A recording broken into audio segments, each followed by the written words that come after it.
All right, everybody, welcome back, Internet, to session 2 of the Walking Dead universe, GM'd by myself, GM Bo. This is a Blaze and Blasters production. We're playing a Walking Dead game put out by Free League. And tonight we have a couple new players with us, at least for this campaign. We have Slip, who's going to be playing Danny, or Danae, I don't know how it's pronounced. And we have Danny and Tet coming in as backup as Jake Browning. A down-and-out gentleman who thought it wise to go down to Branson Shores and drink his life away after a breakup. So we're going to go ahead and get started. And since there were several deaths in last game, Walter Peck is going to be the one that does our introduction. He's going to do a in memoriam soliloquy here. And we'll go ahead and get started. Let me change slides. Let's bring up the Watkins family. This Everybody story should be able to see this. This is the story about the Watkins, and our story begins the day before the events at Stormy Point Village, and it's in a car on the lesser-traveled highways of eastern Kansas, as in the back seat of their Jeep Grand Cherokee, you see Liz and Kat. Liz, the eldest of the two, about 11 or 12. Kat, the youngest at age 9. Kat sitting quietly drawing in a coloring book, occasionally looking out. Liz is reading. What they don't notice is in the front, the mom and dad are quietly talking to each other. The radio has been turned off, and from time to time you see the mom trying to use the cell phone and just shakes her head to the dad to no avail. Whoever they're trying to get a hold of, they can't seem to be able to do it. On the back roads, they eventually make it to Branson, into Stormy Point Village. And that's where they find Grandpa, Charles Montgomery, or Morty, a retired fireman, with his wife, an ER nurse of 35 years, retired as well, enjoying the easy life, the calm life of Stormy Point Village, out of the cities. The little girls get out and run to Grandpa, giving him a hug, but they can tell something's wrong. He's a little sweaty. He doesn't feel that well. He's got his hand wrapped. They all go inside. The girls go into the back, and Mom talks to Grandma and Grandpa Morty. They tell him it's nothing to worry about, just some weirdo in town at Branson while he was getting some hot dogs for his birthday party. Had jumped at him and bit him. Nothing too bad, just a minor bite. Nothing a little antibiotics and time can't handle, but he wasn't feeling the best. Day turns into night, night turns into the next morning. Grandpa's staying in bed while Grandma checks on him from time to time. The girls play in the backyard. Mom and Dad are still trying to get a hold of Uncle Jim and Aunt Linda, who were supposed to be coming out of Oklahoma City. They were hoping their eldest son was going to make it as well, but as a member of the Oklahoma National Guard, he had been recently called up with this potential virus. They didn't quite sure know what it was, but I'm sure it was nothing to worry about. As the day turns into early evening, there's a little worry on Mom and Dad's face as Grandpa has spent most of the day upstairs sleeping. His fever hadn't improved at all, but Grandma assured he'd be right as rain for the party on the weekend. And as early evening sets in, Grandma goes upstairs to check on him, and they hear kind of a thump on the second floor. Who knows what it was? There wasn't a call for help, so maybe it's just Grandpa trying to get out of bed. And as they're sitting on the couch, the girls are by the fireplace. The dad looks up to see the fire helmet and the two axes crisscrossed over the fire mantle, a parting gift to Grandpa in his firefighting days. And they slowly hear something coming down the steps. And Mom gets up to see what it is, and it's Grandpa, kind of in the shadow. Not quite sure why he's just standing there, but Mom walks over. "Oh, Grandpa, how are you feeling?"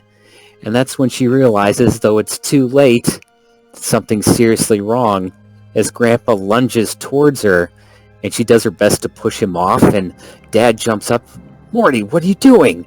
And all you hear is as he reaches down, and Mom's not strong enough to hold him off, as he just bites right into her shoulder and then to the neck, and she screams as best as she can, and the girls snap up and start screaming as they see the blood flowing down. Dad rushes over, pushing Grandpa off. The noise he can hear is attracting something from the back near the screen door.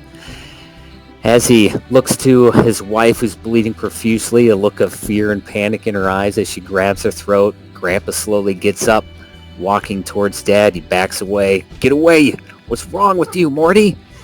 And the girls scream. Grandpa turns to them, starts going towards them with blood and drool running down his mouth. He doesn't know what to do. He grabs one of the axes above the mantle.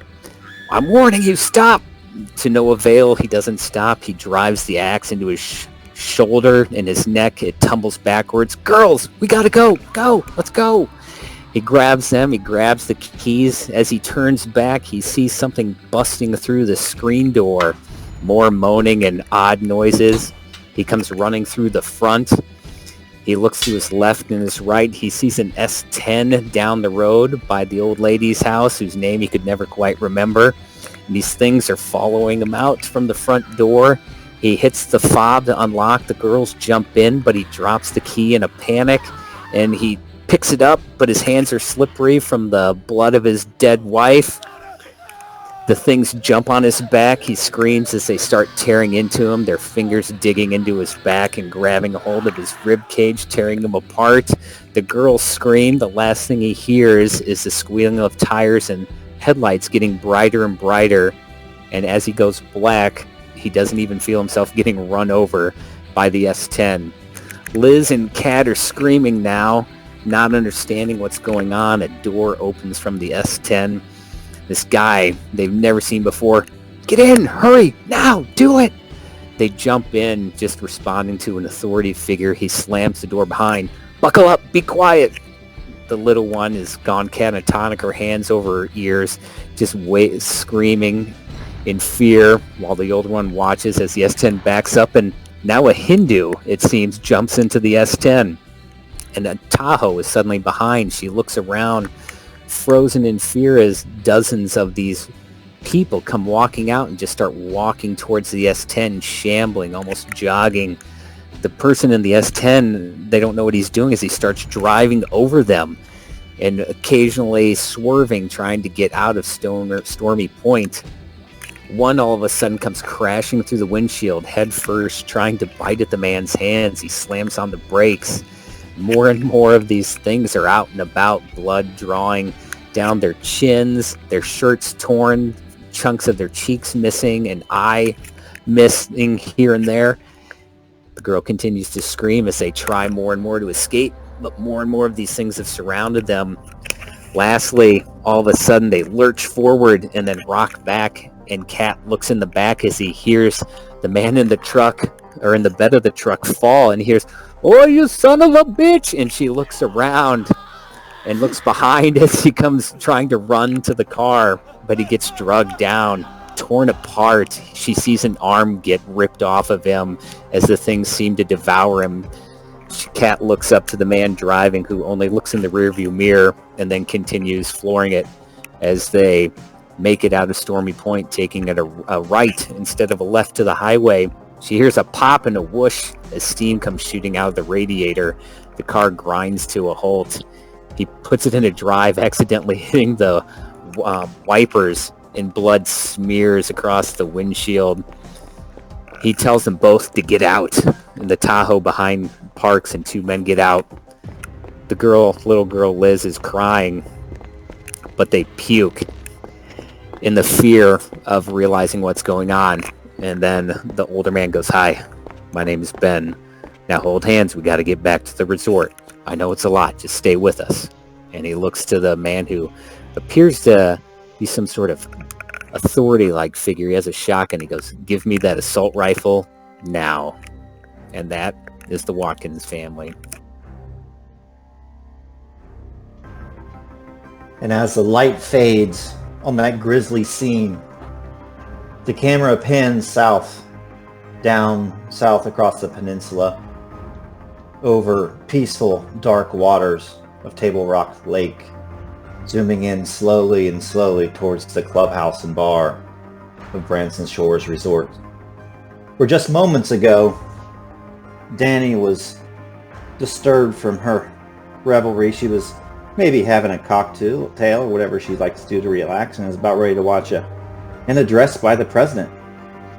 And she gets a call from Paul McCall.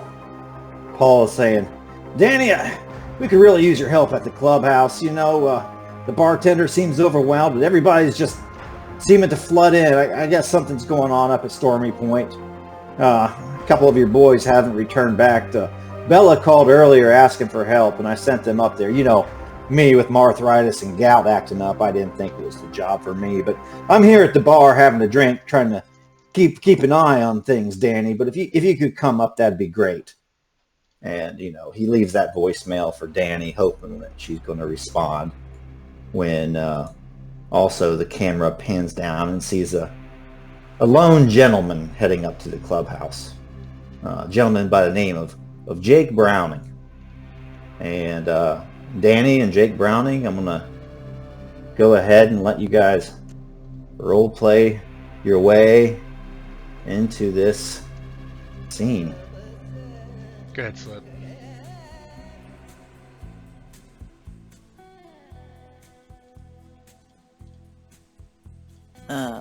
Danny walks. Is Danny on her way? I'm sorry. Is she on her way in or out? It's up in, I think. Yep. Yep. Okay. Danny walks in, closing the door behind her. She looks around and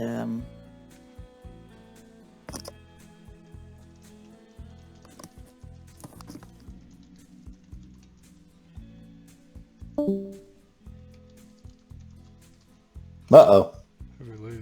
She heard that intro and said, "Fuck this!" You want me to describe it? I made a role play. Well, I guess you're first there. I guess I am. Jake is heading towards the clubhouse as well. He's had a day of drinking. He visits the clubhouse every so often, every couple hours. Then he goes for a walk and maybe canoes by himself, drinking the entire time. There's not pretty much any time of the day he's awake that he's not drunk. He's always been able to hold his liquor, so he's not like an outrageous drunk, but you know, very typical sad drunk. And if he lets anybody catch his ear, he will talk to them and tell them about his woes. And he has to the bartender, who is typically not his type. She's tattooed, and his wife was a proper woman, a physician's assistant. Made more than him. He felt emasculated most of his relationship, and now she had left him for someone else. And he had driven from New Mexico to the Ozarks to wallow in his misery. He quit his job. He, is quiet quitting, as they call it, not saying anything and just driving off. And here he is. He's barely aware that anything's even amiss. He just looks in the place, and I'm guessing it's kind of busy with people. Yeah. There's people all around. There's families with their kids at the bar. Which he's a little surprised that there's so many people here at the moment. He kind of almost gives a smile, like he's impressed and happy that there's so many people to get drunk with. But he doesn't find a seat. That kind of bothers him. He kind of walks around and pushes past a couple people and waves down the bartender. What's her name, so I know? Jake would know. Brandy. Brandy. Good scene tonight. Yeah, she comes over and she looks like she's a little flustered. She's got a little bit of perspiration on her brow. There's a stain kind of on her top, and she's like, "Yeah, it's busy here tonight, with everything going on, Jake." Saw you paddling around the lake earlier. It's a little late in the season for that. Yeah, just fresh air. Yeah. Anyway, What'd it be, Jake? I'll take a double of the cheap Maybe stuff. kind of like looks at you and kind of looks at your eyes. Might look a little bleary. Oh yeah. How about something to eat, Jake? You look a little rough. Something to soak up some of that good time you've been having. I didn't know I was having a good time, but yeah, sure. He looks around for a menu, and he'll basically get an appetizer, the cheapest thing they have, and probably will take 2 bites of it. And he's lost about 15 pounds since been here. He's never been a big guy, so yeah, he's looking pretty thin. Did you come out from the West Coast, you said? New Mexico. He came out from New Mexico. Okay. She eventually comes back with your drink. There you go. Double like you asked, Jake. Oh, thanks. Maybe Here. Maybe think about slowing down a little bit, though. You're not looking great.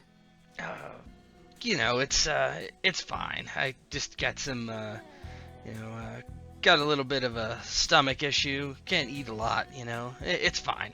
He drops gives her a good sized tip, at least 50% of whatever it is. So probably a double of crappy stuff. He gives her a 20 for something like a $10 bill. She probably thinks he has like cancer or something. He's like losing all this weight, giving big tips.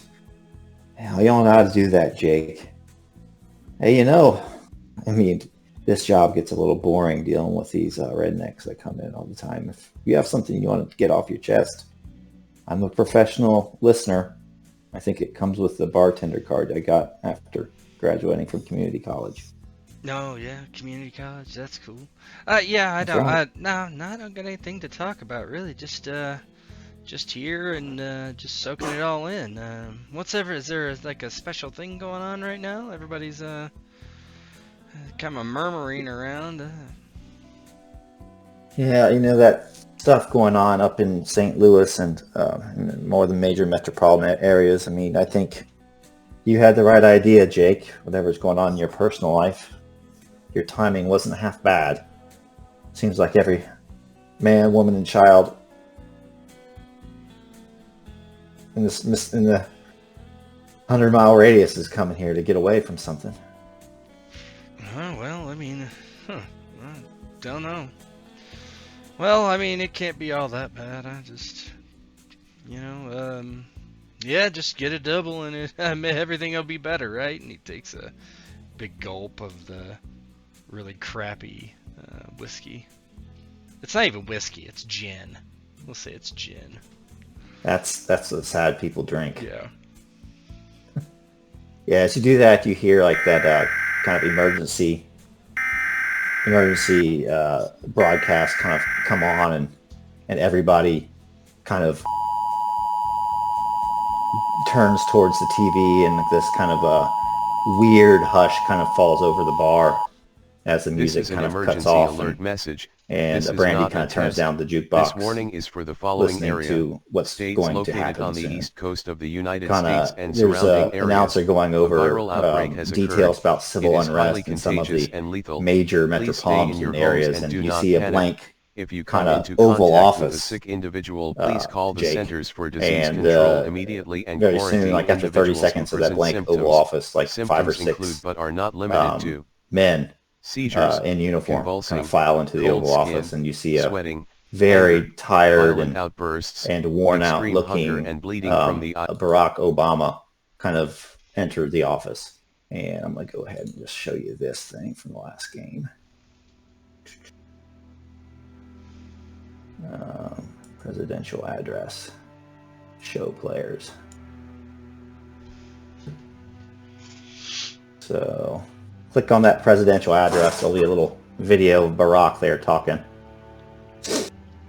And he typically, I'm just going to summarize rather than read the whole thing from last time. He basically says that, the United States is in crisis mode, and that I just wanted to take a minute to thank though martial law has been declared in the major metropolitan areas in order to protect itself, the government is going into a secure location.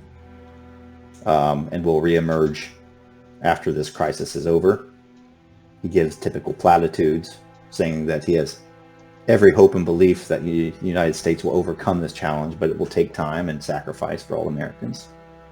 All the things that, a politician would say to make everybody feel hopeful and more comfortable. But then he ends with, however, let me be clear. The security of our nation and the safety of our people are paramount. I cannot and will not risk the well-being of our nation. We must stand united, support one another, and hold fast to the hope that better days are ahead. God bless the United States of America. And as that address kind of ends, and there's no more music in the bar, kind of a very hushed, electric tone kind of goes through the bar, Jake. And Danae kind of turns from the TV, and you can see that there are tears in her eyes as she looks at her cell phone and types something into it, looks at it again, types something into it. Obviously, she's been trying to contact somebody that's not answering. Brandy? Yeah. Yeah, he said, you okay? Yeah. I'm okay. My sister and nephew's up in Springfield. I haven't heard from them in a week. This is really scary, Jake. Yeah. She pours herself a glass of cheap whiskey. Yeah, sorry, I haven't seen anything about this. I haven't turned on my TV at all.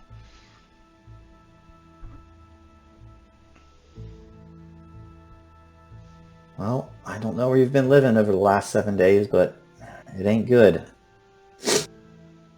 Well, I guess we gotta ride it out. This is as good a place as any, huh? Yeah. I guess so. And then you hear like a couple of the guys and women kind of in the bar. Come on, kids, we gotta go. We gotta get out of here. Let's pack up. And many of the people start to filter out of the bar. And you hear shouting from outside, Jake. You hear the sound of arguments going on. As maybe one spouse wants to leave, one spouse wants to kind of stay put. You hear the sound of kids starting to cry.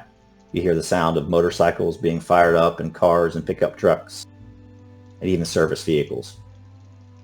It's at that point that Big Paul McCall busts in.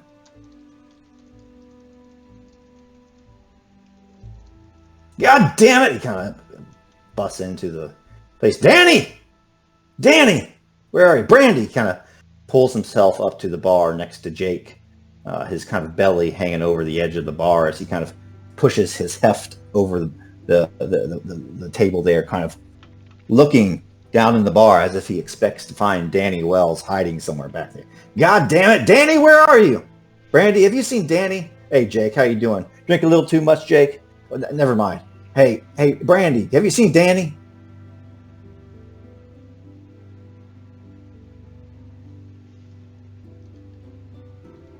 Okay, so Slip is going to not be here.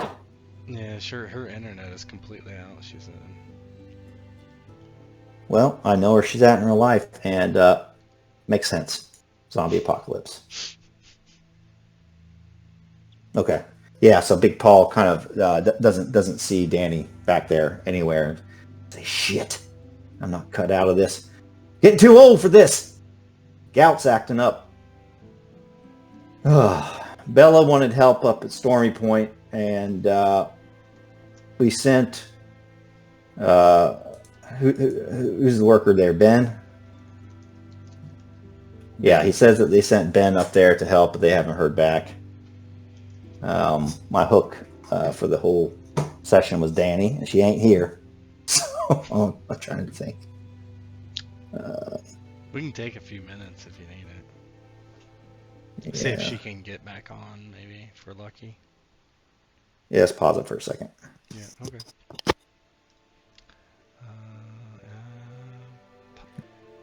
Go ahead. All right, so we're going to go ahead and pick up. Slip's not going to be able to make it tonight. Unfortunately, her internet went down. So we're going to fast forward in time, probably 20 minutes from that presidential address, to pick up right after the intro ended that that Walter Peck gave us. So we're going to go ahead and move up into the woods,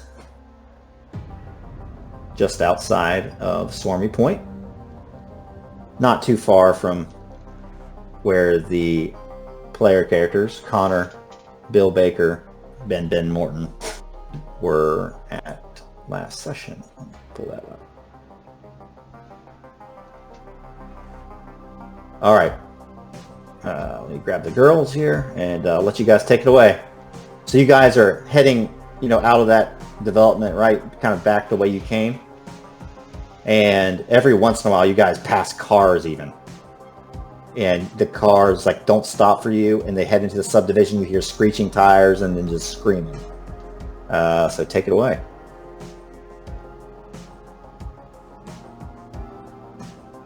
First question is, did Mr. Baker hand over that weapon to Ben Morton?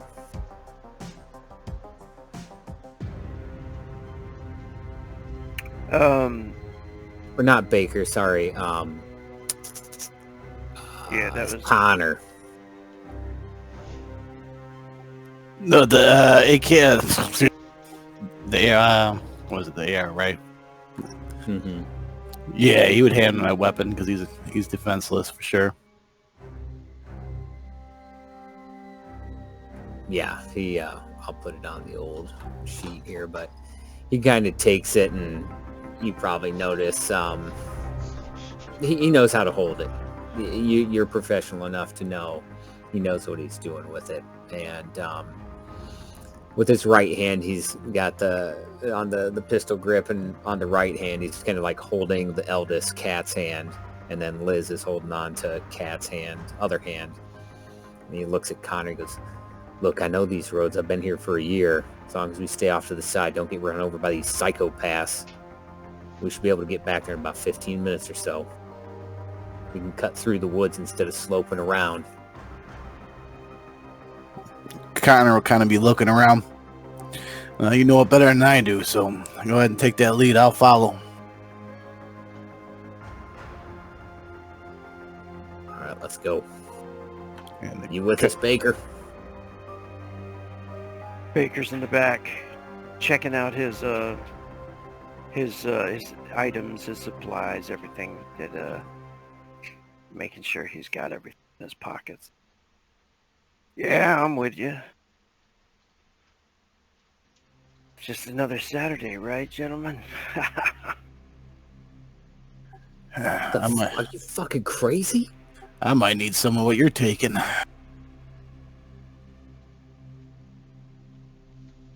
Yeah. As long as you got some money. Just fucking look sharp. Keep those girls in between us and the road. Whatever's going on with those people. And make sure you check your fire and you kind of take a look around. They could be anywhere. What the hell is going on? I don't know, man. Baker's gonna look at the girls and he has no idea how to console them or what to say at all. So he's just he goes to pat one on the back or on the head and then just stops himself back out the window. Yep, I'll put your rifle in there.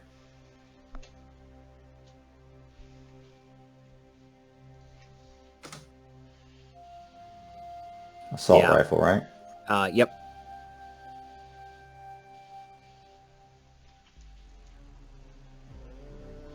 There you go. Should be in there now. Yep, I got rifle button assault rifle equipped at the moment, so. Yeah, he's going to, depending on how far along down Stormy Point Road we are, he's basically going to take the most direct route possible, because I know Stormy Point Road kind of curves around and stuff, so if he's got to jump across little wooded sections or something like that, he's going to do it.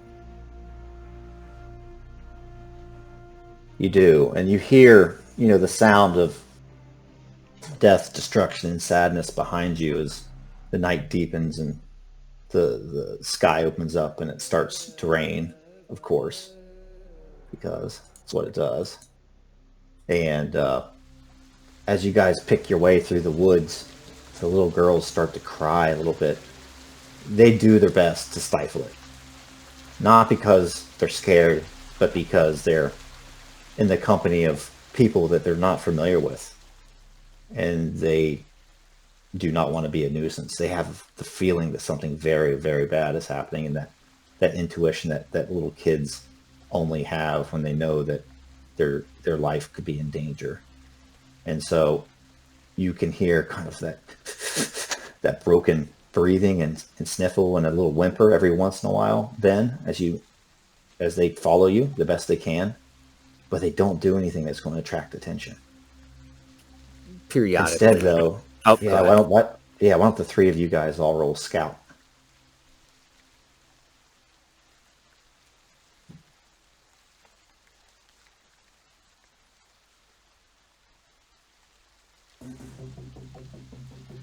Oh, we're all stressed out to the fucking max still.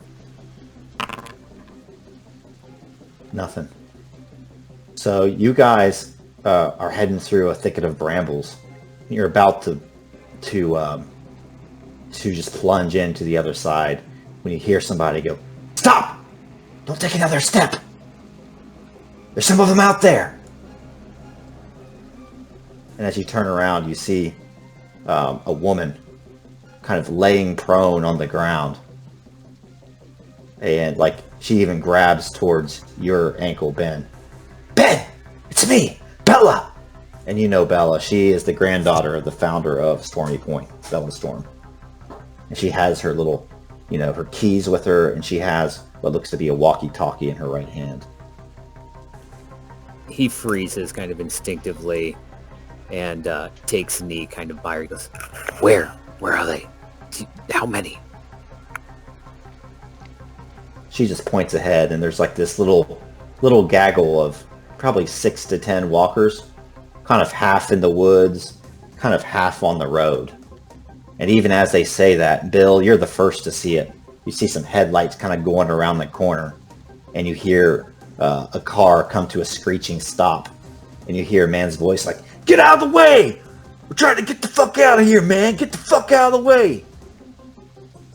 And the throng just slowly walks towards the car, and you hear a second voice here. "You hear what I say, goddammit? You're gonna get your goddamn asses run over if you don't fucking move." Daryl, they're not stopping. They're not. Stop, guys. And you see them try to floor the car, but one of the zombies reaches in the driver's side of this guy and just grabs his face and starts tearing it to pieces. What do you guys do?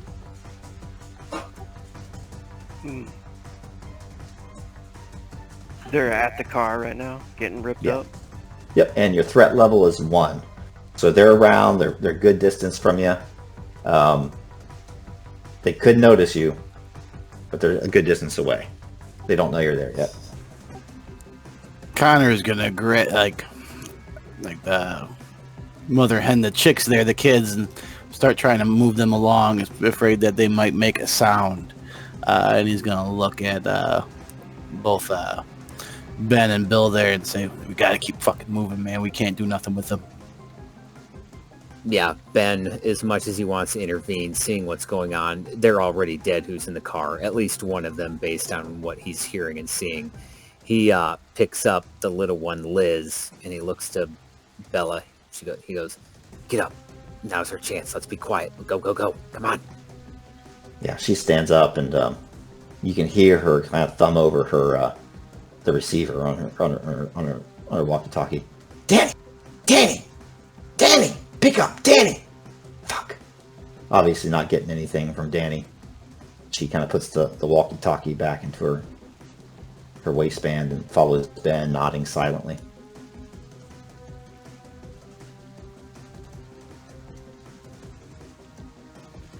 Yeah, he kind of positions himself so Liz can't see, like maybe has the head resting against his shoulder looking the other way, and kind of quietly, using the rain maybe to drown out the footsteps, moves across the road, well away from him, continues on towards the resort.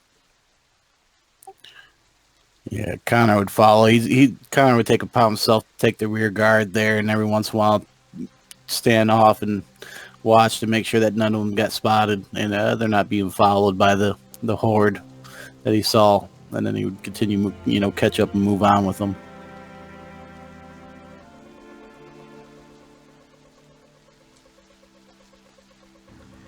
Why doesn't two of the three of you make a stealth check?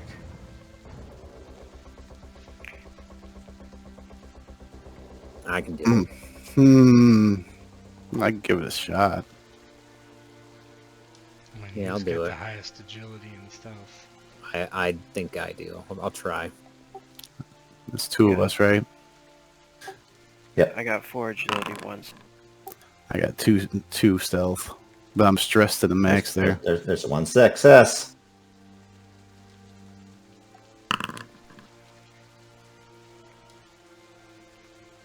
What does it look like as you guys see the passenger of the car get out, almost escape, and as you guys are kind of sneaking by, he trips and falls and gets eaten?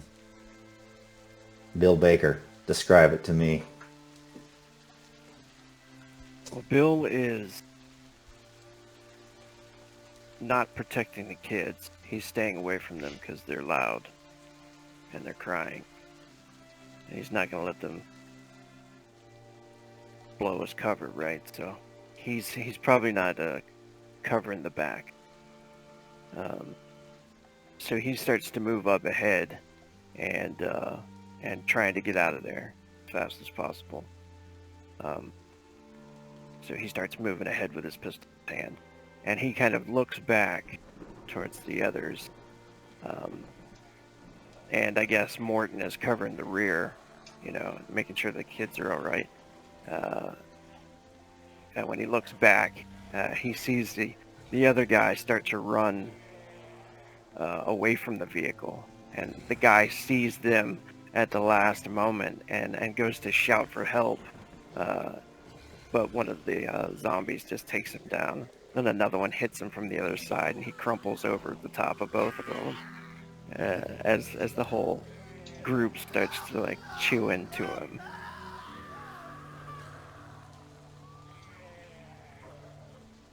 Elizabeth and Kat look back, seeing the guy meet his demise, and they have that 10,000 yard stare in their eyes as you guys leave the wooded area, and Bella, Liz, Kat, Connor, Bill, and Ben kind of come out onto the road heading into Branson Shores. There are a few cars that have been already abandoned. There are bodies of both undead and recently expired alike on the road on the way into Branson Shores. And the only thing you see up ahead is the clubhouse. One of the only buildings that still is brightly lit. And you guys kind of come out of this area here, and let's say the clubhouse is one of these buildings here, and eventually I'll let you guys say what it looks like as you kind of make your way out of the chaos and head back to safety.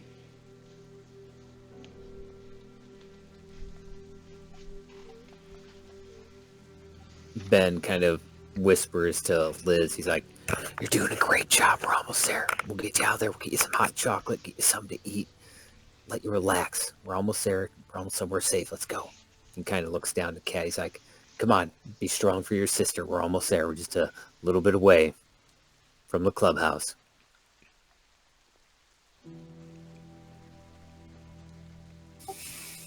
Yeah, as they get closer, Connor would stop again and make sure that they're not being trailed. And once he's satisfied that they're not being followed, he would continue on with the rest of the group as well.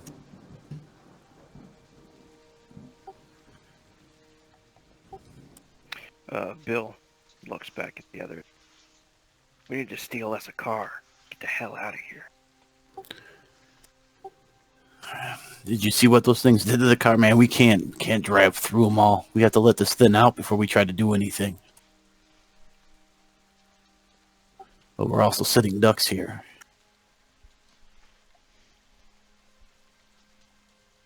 Let's get back, regroup, figure out what's going on, make a plan from there. We can't just go out willy-nilly. Look what just happened to those idiots trying to get out of here. They got torn apart.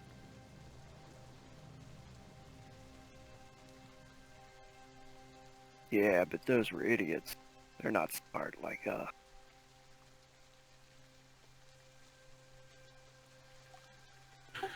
Well, unless we got some off-road vehicles, I would say we have to wait. It's going to take a lot to get over all those things out there, whatever the hell they are.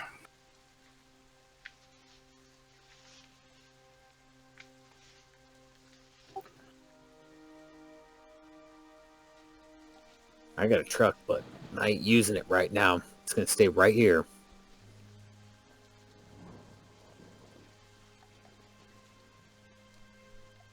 Oh, we're heading back to the bar? Yeah. Yep. Okay, there's the bar. So about 20 minutes have passed for you, Jake, and most of the people have exited the bar. Brandy is still there. She's trying to use the landline to call her family. She's trying to use her cell phone. She's just not getting anything. Brandy has her car out front, and she's about ready to pack up and about ready to leave. And she says, Jake, I don't know if I'm going to lock up this place or what, but I want to get out of here soon. What are you going to do? Everybody's leaving. Paul is still sitting at the bar now, too. He has a brick phone, and he's tried to call several family members, and he's getting a dead signal. No. Don't be so hasty, Brandy. Let's just stay put here. Wait for Danny, and we'll all come up with a plan together. I think he's right, actually. I don't know. This is, we got food here. We got clean water. I mean, I don't know. People seem to be a bit in a panic. The roads might be a little dangerous out there. People driving when they shouldn't, you know. I think we should probably just stay put and hunker down. For now, at least. You see, he's right, Brandy. Hear him. He might be fucking inebriated, but he's talking sense now. Listen, it's 9 o'clock on October 8th. It's a thunderstorm outside, and something very bad is going on now. I'm not going to put it in a basket, but it's part of their agenda. And, you know, I think something's going on here, and we're just going to stay put. Listen, Branson, Missouri is going to fly right under the radar of the ruling class, so we're going to stay put. We're going to stay put here. Yeah, I'm not sure what he's talking about, but I think maybe we should just lock up and let people in you know most of them, you too. And then if you don't, I guess just be wary. I don't know what's going on out there, but it seems a bit chaotic. Stick around here till at least daylight. Brandy turns around and finds like somebody's half-eaten fried pickles there on the bar, and she pops one in her mouth. All right, fine. I'll spend the night. I don't think I'm spending the night with either of you. Jake blinks and no, that really wasn't what I had in mind. I'll mosey back onto my room. Just about that time, Connor, Bill, and Ben arrive with the two girls from outside. They're drenching. You guys describe what you look like. Probably don't look too good.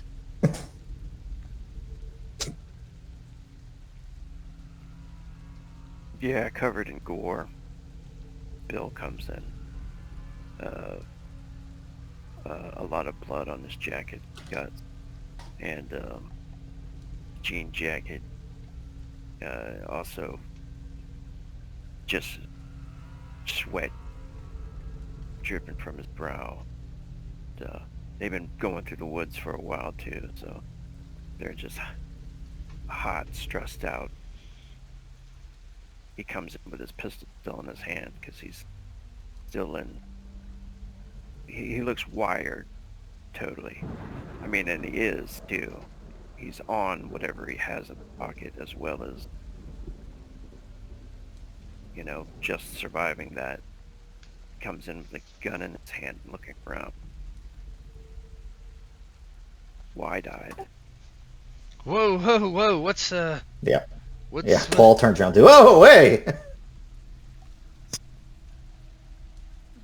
He looks at them all for a moment, and then he looks back towards the door, towards the others, and he says, "Any of those things come in here?" What are you talking about? Don't know what things. Just us?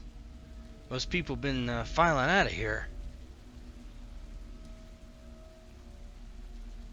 There's sick people. Yeah, some virus or something. Next person to come through the door is Ben. He's drenched. He has a resort shirt on, but it's kind of torn up a little. He's not as covered in gore as Mr. Baker is there, but what's even more surprising, besides being drenched, his clothes tattered a little and ripped, is he has an assault rifle in his right hand and carrying a little girl, and he's followed by another little girl, and then Bella Storm, the owner of Stormy Point Village. He's drenched. He looks just almost in shock, just stressed to the max. You can tell he's on a knife's edge. And he goes, "Get in, close the door, fucking lock it up. Shit's fucking going insane out there. Oh boy, oh boy." And he's like, just kind of paces a second, stops, goes over to maybe a dinner table in the resort, like bar area, sits the girls down, and "You stay right here. We'll get you some towels." And he goes over to Brandy, "Get these girls some hot chocolate." And he goes over, BP, you dumb son of a bitch. Do you have any idea what's going on out there?" Bella's the last one into the bar. She slams the door behind her and locks it. She has a key on her key rings. They're good friends with the with Danny and her family. And she's already yelling for Danny when she comes in the bar. Danny, get out here! Obviously not seeing her. Fuck. She slams the walkie-talkie down on the bar. Paul kind of answers Ben. What do you mean, man? You wanted to come in here with an assault rifle? Everybody just be calm. I mean, we're safe for now. Do I need a gun? There's one in my My room. blood sugar's getting low. Yeah, you do need a gun, because it ain't fucking okay out there. Bella's seen it. We've seen it. It ain't just a virus. Something's going on, man. These people are fucking going crazy. What do you mean? Didn't you hear that dipshit on the TV earlier talking about some virus? All this looting and rioting and mobs going on in the bigger cities? It's fucking real, man. It's fucking here in Branson. I heard what he said. Our quote-unquote president. He said whatever his handlers told him to say. Yeah, that means he doesn't have a grasp on the situation. These people are fucking killing people, dude. It's just a coup. It's a coup. No, this ain't a coup. I've seen it up close. They fucking killed these little girls' dad. I saw it. They fucking tear them apart. It's like they're animals. Rabid. Violent. Big Paul kind of looks at the little girls and kind of looks in their eyes, trying to sense something about their fear level here. Yeah, Jake is he's starting to look at his phone, see if he has any texts or anything. He hasn't looked at it. He actually turns his phone on for the first time in 7 days. There's no signal. Connor, who was pulling last guard there, tries to open the door that was locked, and he starts beating on it. Locked me out. Who is that? Don't let him in. It's all right. Let's him in. Well, Bill is somebody with a big gun gonna help me go get mine? I mean, I don't want to walk out there at night if it's dangerous. I just now saw that Connor messed up, and that's when you guys hear something at the door. You hear a...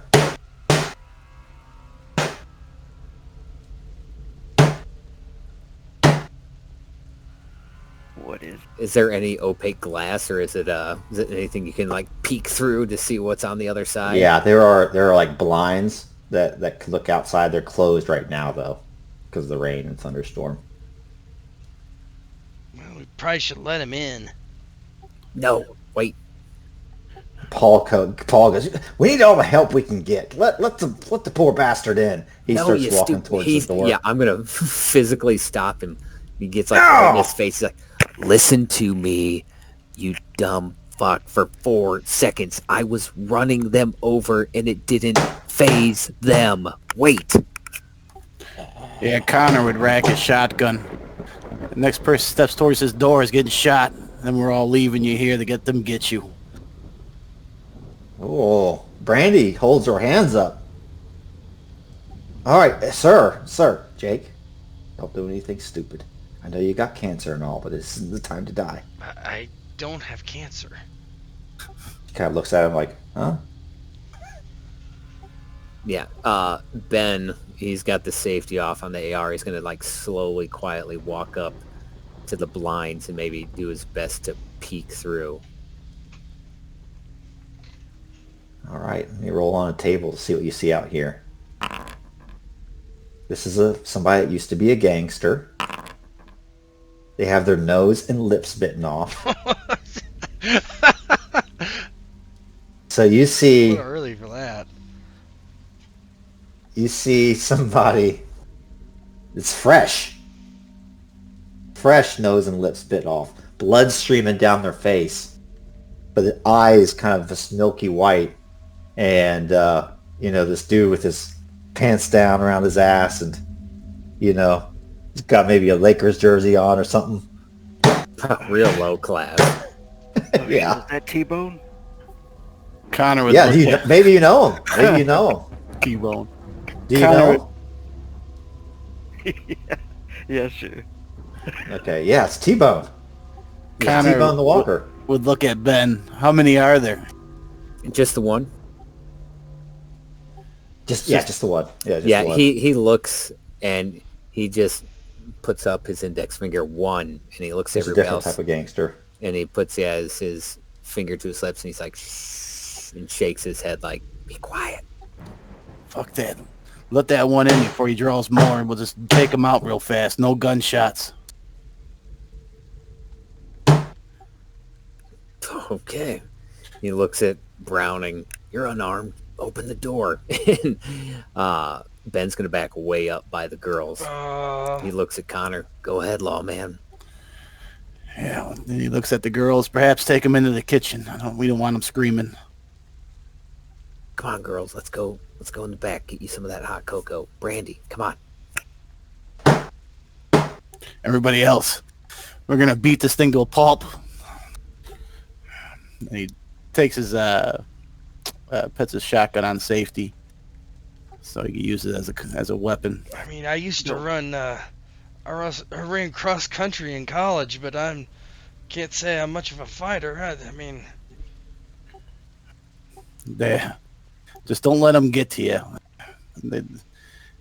They'll pull you down and start eating you. eating me. You'll see. I don't want to. And he kind of nods at Jake to open the door, and he looks at Paul.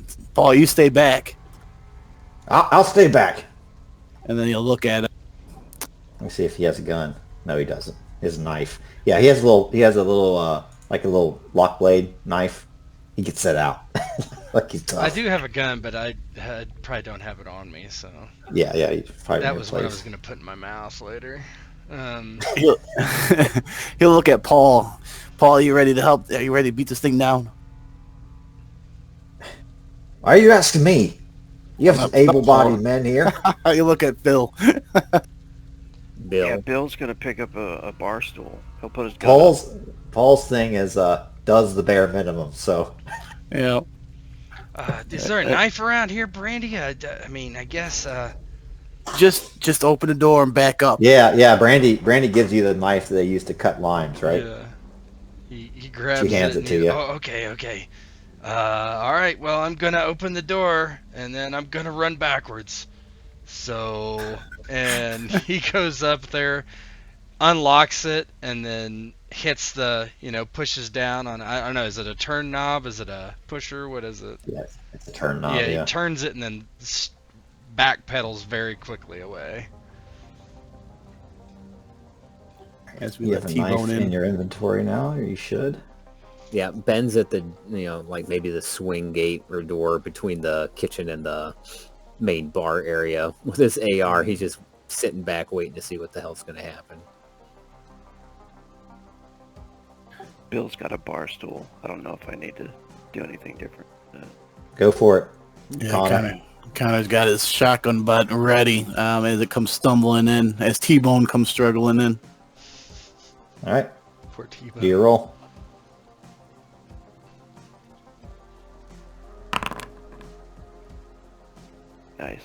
Nice. What does it look like as you guys just beat it to death and it stops moving?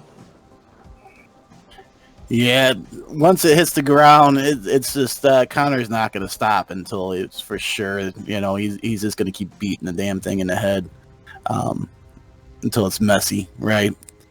And then once he realizes it's messy and everybody else has been kicking and stabbing, he's going to look up and look at Jake. Close the door. He was not a part of the stabbing. He just got far away, and so he's like, okay, and he like steps over the guy's legs and pushes the door shut and locks it again. He's like, "You just killed that guy, man." Did you see that fucking thing's face? He was already dead. No, or I ran wanted away. to be dead. Bill doesn't waste much time going through his pants for anything. It had its nose and lips bit off. Do you think if that happens to you, you're just going to sit and knock on a door? Maybe he had shock or something. I mean, my ex-wife was a doctor. She talk about all kinds of crazy things she'd see in the ER, man. Connor would look at Jake. Well, feel free to call the police. In fact, you can use my cell phone. And then he hands him his badge and tell him that this is who killed the man inside this bar. Let me know if you get anybody. Look, man, I don't have any recording devices. You got a body cam on or something? I mean... No, we'll just have him come out and I'll let him know I did it. Well, And let me try to call, I guess. Is this a citizen's arrest? No, this would be you just calling to report a murder. Grab the legs of the body and start dragging it to a far corner. You gotta put that thing, get away from... The kids are gonna be out here, man. It's obscene. Just throw it back outside. Look, man, I need help going to get my gun if this is really what these things are. Can you come with me to my room, at least, so we can get a gun? It's raining and it's nighttime. You're gonna have to trust me, Connor, and Baker here to get you through the night. The guy that sold me weed, man? This guy? You're gonna have to make do. Where's your gun at? It's in my room, man. How far away is it? It's where all the other resort rooms are. Hey, man, we could use another gun. No shit, man. That's what I've been talking about. Yeah, we can also use all the bodies we have here and not send them out to be... all right, well, yeah, okay. Well, you've seen those things. All right, let's wait until morning then. Those things get you. They're going to pull you apart. Oh, man. Give yourself a point of stress there, Jake Browning. Yeah. First time witnessing this. Yeah, I got it. Where do I put that? Oh, I see. Got it. Brandy, you just, you stay put. They'll stay put. I need a whiskey. Is there Two. Is there a main hotel area? I know there's like a lot of condos or homes that you can rent, cottages. Is there like a hotel area? Mm-hmm. Yeah, are we part of that? Yep, there are. So here is the real. That's probably where I'm staying. Like, I can't imagine. Yeah, here's like the real place. kind of what looks like. The ChatGPT did a pretty good job making a nighttime version of it for us. And then here's the night overview of your area, and just for real, if you want to be really kind of look at your geography, so we're right here. So Branson Shores is down in this area, kind of on this peninsula, and then Stormy Point is here. And kind of a part of our story, Ted, from last time, like Stormy Point, we said like a lot of these condos are like old people that live there, and like it only took a couple of them because like their power started going out and stuff, and they were off their oxygen, and they all turned into zombies.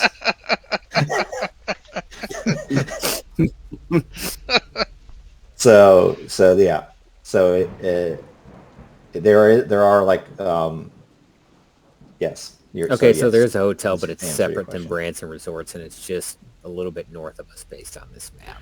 Basically, we drove by it. Yeah. Yeah.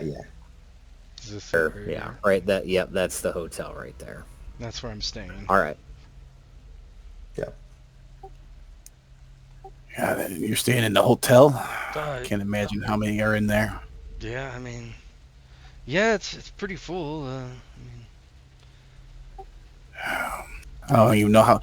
We don't even know how this thing's what it is and how it spreads yet. For all we know, it could be in the damn water. We gotta drink water. I mean, here, I'm just gonna have a couple more drinks. He starts drinking again. Yeah, Connor would go up and try to get some whiskey. He needs something for the evening there. Yeah, Ben's going to kind of ensure everything is locked up, and then he's going to try and find a place that's secure that he can get the girls down. Maybe they got some spare cots or something they can set up for the night for them. Just Connor will point at the high tables there. I'm sure it's or the booths, right? It's got to have booths or high tables. You can put the high tables together or lay them on the booths. He'll point at the booths there. That's probably as comfortable as it's going to get. As you guys are doing this, Brandy seems to be just muttering to herself, and she's just having diarrhea of the mouth. Anybody that is around her, she's going on and on about her sister up in Springfield, about how her phone doesn't work, about how she should have filled up her tank of gas before coming in. She only has 10 miles left in her tank, and couldn't this be a worse time to have no gas, like what she's going to do? In the meantime, Bella Storm's trying to tell everybody what to do. She sees Ben Morton putting the girls down in some cots, and she tells Connor, I would like you to take the first watch. Who has the assault rifle, Ben? Ben. Yeah, she comes over to Ben and says, where did you get that thing? I got it from the lawman over there, Mr. Connor. Lawman? Yeah, he said he was a Fed. Yeah, he'd have his marshal gear on that he took from the back of the Tahoe. So it'd say U.S. Marshal on the front and the back there. U.S. Marshal down here? Why? She starts to look very suspicious at you, Connor. And he'll look he'll look over at her when she if she's able to hear her. He'd be like, listen, I ain't here to take anybody to jail at this moment. Right now, we just need to survive. Well, what do you know about what's going on? You're a Fed. And this is a federal issue. She points up to the TV, and her left hand goes down to her waistband, like she feels like there's going to be something there. And she's like, fuck. Well, here's what I know what's going on. I saw Barack Obama on the TV just the same as everybody else. Didn't get to hear what all was being said. We rushed up to see if we could check on some of the older folk up there. And let me tell you something. There was about 100 things in the street. Couldn't even drive through them. So anybody with a car that thinks they're going to get out of here without being eaten or pulled apart, they're crazy. Because once those things swarm around your car, you ain't going nowhere. Right now, the only thing we can do is to sit here and be safe. Is there a local podunk airport maybe we could get to? You a pilot? No. But I figure maybe somebody there is. If anybody's there, they're probably good as gone. Yeah, if they know to, and go where? I don't know. Do we know where? I mean, maybe they flew to Mexico, Canada. Who knows? Connor, after pouring himself whiskey after brandy, is still having diarrhea of the mouth there. He took it upon himself to serve himself. He just slammed his glass back. Look, it's dark and wet outside. We can't see these things. But I got a feeling that they'll be able to find us if we're too loud. We don't want to be out there where we can't see them. There are 3 little airports near Branson. Not super close to you, though. Yeah, Ben kind of pipes up. Look, there's little airstrips here and there. Some of the bigger wigs that perform in Branson, or your higher, class people coming down from the big resorts. They'll fly down here on a private jet or a charter plane or something like that. But again, where are we going to go? What are we going to do? We need to sit tight and just hold fast for a minute while trying to figure out what the fuck's going on. Yeah, no doubt. I'm just thinking. I'm just thinking out loud, Well, we're not too far away from Fort Leonard Wood, but imagine if that might be where the whole crowd's going. Might not be a good idea if they get overran. I mean, Fort Leonard Wood's a training facility, ain't it? What the fuck are you gonna do there with a bunch of dipshit fucking trainees? Well, they got big walls to hide behind. That's all that we need, man. Walls, gun, and a train yard. Maybe we should go there. I think we should wait until we are able to, until the crowd decides where they want to go. The more people there are, the more those things are. If they're all heading there, they could wipe them out real quick. Let's think about this rationally. We don't know how people get sick. When they do, they become what? Immune to pain? Beastile in nature? Fucking tore Hodge's arm off, dude. Who fucking does that? How would they tear somebody's arm off? It's not like, are they like Wookiees or something, I don't know. All I know is I know what I saw. When he fell off the back of the truck, they swarmed him and just bit into him, clawed at him. It was like they had no remorse. They had no thought about self-injury. They were just gnawing at him. One just was yanking on his arm while others were biting off it till it got pulled off. I don't know the science behind that. That doesn't seem possible, man. You can't just pull somebody's arm off. Yeah, you know what else don't seem possible? Someone flying through my windshield, and then his first thought is to try and bite my fucking hands. But it happened. I mean, are you sure, man? I mean, this is just not like a riot. Maybe like somebody's dropped some drugs into the water supply or something. Well, either way, once they get a hold of you, you're nothing but a meal to them. Yeah, that old folks' home. There's just all of them dead. Yeah, including that little child. And what was that lady's house name we went to? Miss Daisy. Yeah, we went, including the child at Miss Daisy's house. It didn't look like nothing was wrong with him. As soon as you see his eyes. Doris Daisy? Yeah, that's who we were checking Bella out. knows her. She kind of looks to you. All I heard was some thumping in one room, and this kid comes out and tries to bite me. Bella's kind of gaze looks to the headless man that's lifeless on the floor to the front door, and then she kind of walks and puts her hand down and pushes the blinds towards the floor. In between flashes of lightning, she sees that cars are backed up. They're trying to get out of the resort. All their engines running. And then she hears the honking of horns as everybody starts to argue outside. And a traffic jam starts to form, and they all start to honk their horns. Move! Move! Get out of the way! Maybe we should turn the lights off in here at least. That's a great idea. Unless with target. Someone stick their head out and tell them to stop that fucking honking.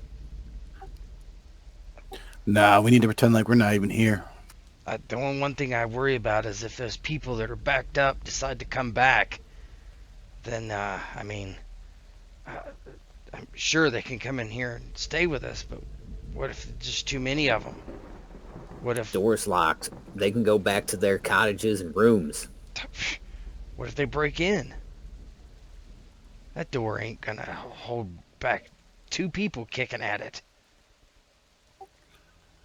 Well, we'll cross that bridge when we get there. I guess if they look fine, right? They could come in and he'll pour himself another glass whiskey. Yeah. But, Jake's going around and he's looking for the lights to turn them off at this point. And he'll look at Ben there. Ben, is there another way out of here, or is that kitchen area like closed off to everybody if we need to run in there? What kind of access points are there? There's the front door into the bar area. I'm sure there's like a service door from the kitchen area. Yep, yeah, there's like the back door where they, bring the trash out and that sort of thing. And those are usually thick, right? Those nice thick steel doors. Yeah. Mm-hmm. Is there any windows back there? No, we got to keep that staffed. They can't see the light of day. They need to be working. Good. If they break in here, we need to be ready to haul ass into that kitchen and barricade that door. I'm sure we got some tables and stuff we can adjust as need be. They got to get through the bar. And he's like, yeah, good idea, Browning. Turn that... What do you say your name was? Jake? Yeah, Jake. It's Jake. Yeah, Jake. Good thinking. Turn those lights off. Make sure all those blinds are closed. All right. Maybe you want to push a table up against the door just in case. It's going to be ignoring a couple tables. Those will slide. I mean, Yeah, just we'll for pick 'em now. up. Just for now. He'll kind of like sling the AR. He's like, here, get on the other side. Help me pick this up. We'll move it over as best we can to the doors. And Connor will look at Paul. Let's help me with these liquor bottles. We need to stock the kitchen full of these liquor bottles. So we need to go in there and we need to disinfect things and everything. These will come in handy. I don't want to leave them out here if we have to run off. But don't take them all. I mean, just leave the gin out here. This ain't your property, Bella kind of speak up. And what are you going to do with the liquor bottles? You're not going to set this place on fire. We're not making Molotov cocktails. And what are you disinfecting? We don't know what this thing is. If this is a virus, if this is a bacteria and you get a scratch, we need to clean it. It's the end of the world and you're worried about Purell. Jesus fucking Christ. She gets out her phone again. Clicks on the receiver. Danny! Fuck! Bella Storm. Where have I heard that name? Well, it's clear we're going to be holed up here for tonight.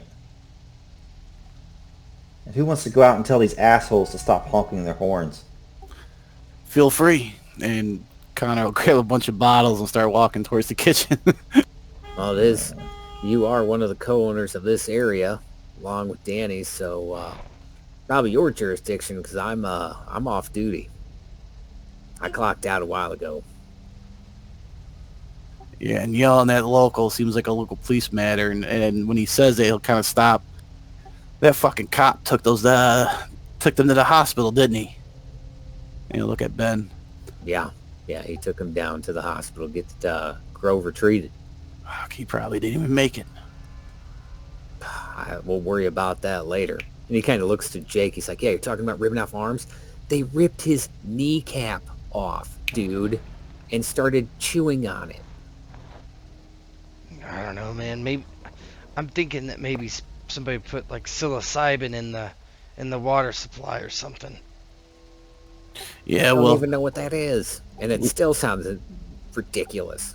last I seen, when you ran over somebody on Silver Island, they still didn't come at you. Maybe you Or just think you ran over somebody.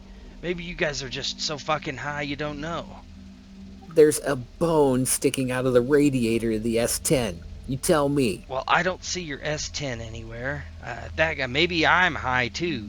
Maybe you just bashed that guy's head in and he's completely fine, but we're all sharing a hallucination from drinking the water. Well, I haven't started trying to eat your face yet, have I? Not yet. As he grabs more bottles to take back to the kitchen. Brandy starts helping with the bottles, and she's taking drinks in between trips to the kitchen. You hear a bunch of clinking bottles coming from the kitchen, guys.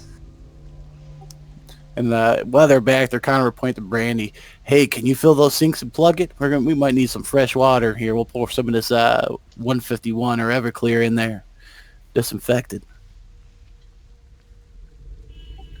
It's going to taste like shit, but it's going to be clean. Are there any people back in the back where there's clinking bottles? Oh, no, it's just because they're bringing all the bottles to the back. Okay. Like, putting them back there. I keep looking at that dead body and making sure it stays dead. Oh, yeah. You guys destroyed its head. It's dead.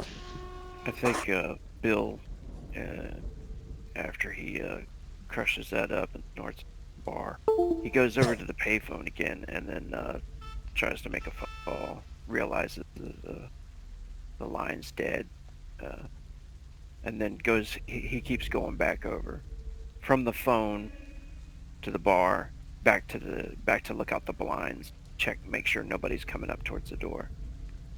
Give me, first of all, decrease your stress by 1, Bill, as that oxy hits you. Yeah. That's his anger. And then number 2, make me a scout check. Where do I decrease? It's bottom right. Talents, notes, health, stress. Of your sheet. Yeah. Under I can do it for you if you want. Oh, general tab. Yeah, there's a couple different tabs there. Oh, I see it. Yeah. And then I'm Scout. doing scout. Yep. Yeah, so you see it. You messed up the... I don't know what that means. Yeah, so you see like that very first car that's in the traffic jam that's closest to the wooded area. You see a guy kind of get up out of that car and start to yell at somebody, and then you see 3 or 4 shapes just kind of come out of the wood and fall onto the guy. And you can just see it. It's just like from a horror movie, right? Like the rain's pouring down. You don't see anything at all. There's a flash of lightning, and you see this guy on the ground, just the 3 others kind of hovered over him, and you can hear very thinly through the rain just and then like the cars behind him start trying to turn around, and they're honking their horns. Like how far away is the cars? That traffic jam is just like probably 100 yards outside of the bar. Like just beyond the parking lot. Yeah. Yeah, he'll close the blinds again and look back. Or he's like, his eyes are wide again. He says, "They're already here. They're out there. They're out there attacking people in the cars."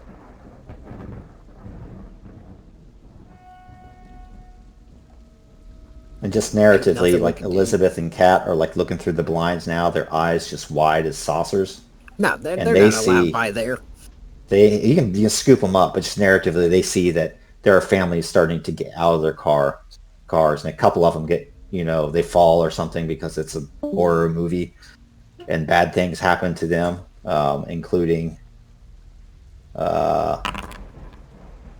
skin lesion, a crushed leg. Yeah, a guy falls and breaks his ankle. His wife tries to help him up, can't do it, and he's just like, "Go, take the kids, go to the clubhouse," and they just fall upon the dad and eat him.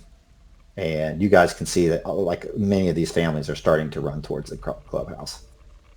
We You lost said they Sim, got by kids the and way. stuff. Sim dropped. They got him. Yep, they got Sim. We need the cop. I'm sure he'll come back, though. We should give him a second.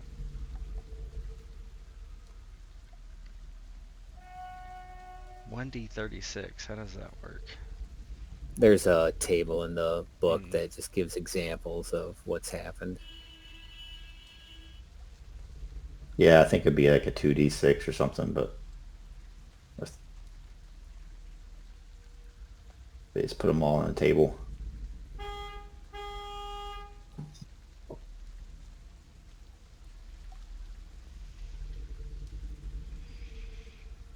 The TV's not working anymore. I'm guessing we turned it off. It's working. It just has. You probably turned it off because it just has that emergency alert sound going with that repeating with the repeating message or whatever. That sound. Yeah.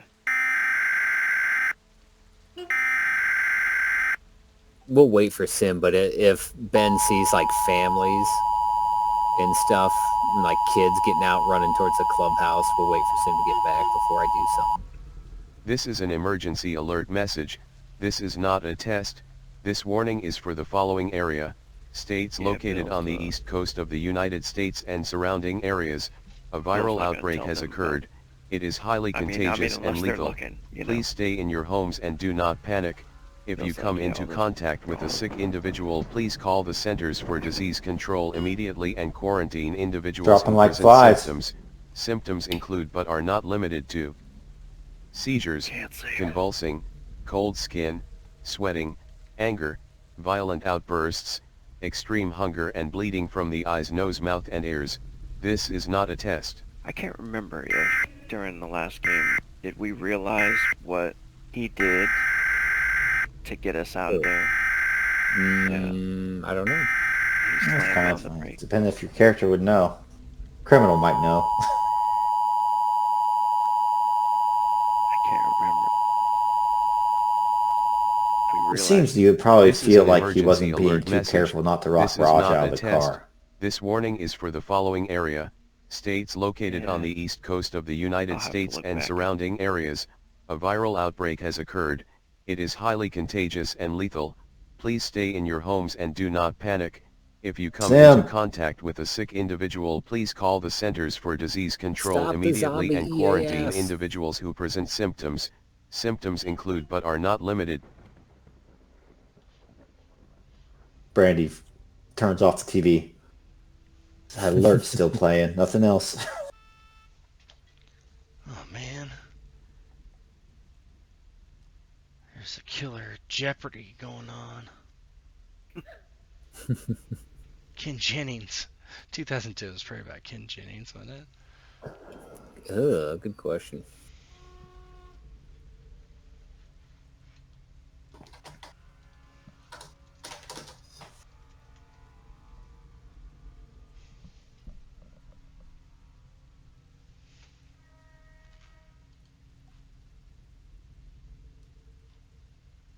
Look on the news, make sure Detroit didn't just get nuked.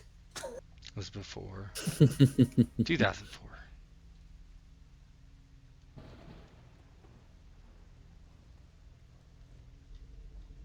Was it all the way back in Oh my gosh, 2004? this is hilarious.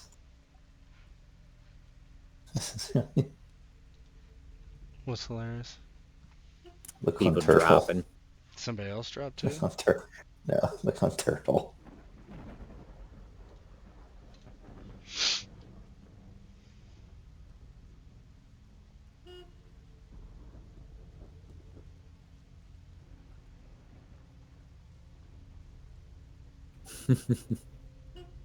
That's hilarious.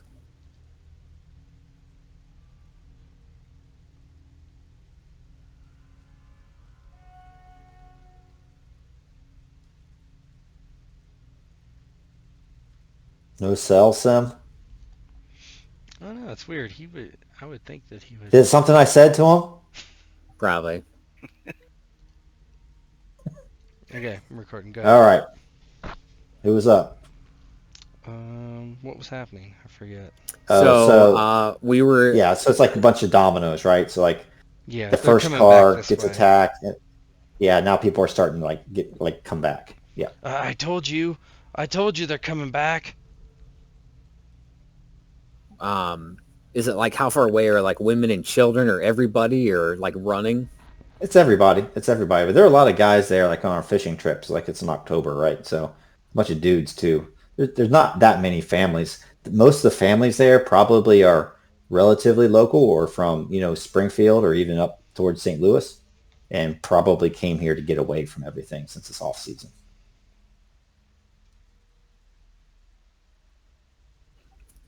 We either let them in or they're gonna bust the door down. What do we do? Decide fast. Humans can run. These things walk slow. We have a few moments. We can't just leave them out there. Shit, what if some of them are dead? What's that matter? I don't know. Maybe they got infected. Let's just get everybody in and, like, if anybody's acting weird, we quarantine them and then watch them. Open the door. Oh, God. I'll cover you with the Help me get this gun. out of the way then. God damn it. BP, move it. I got you covered. Hurry up. He's starting to pull the table away from the door. Because then we block it with the table. Yeah. He'll pull the table out, unlock the door, and step back. Run back. He doesn't want to get trapped. Bella takes a knife from the bar and kind of steps back and gets behind Paul McCall. And then Paul just takes her arm and puts her in front of him.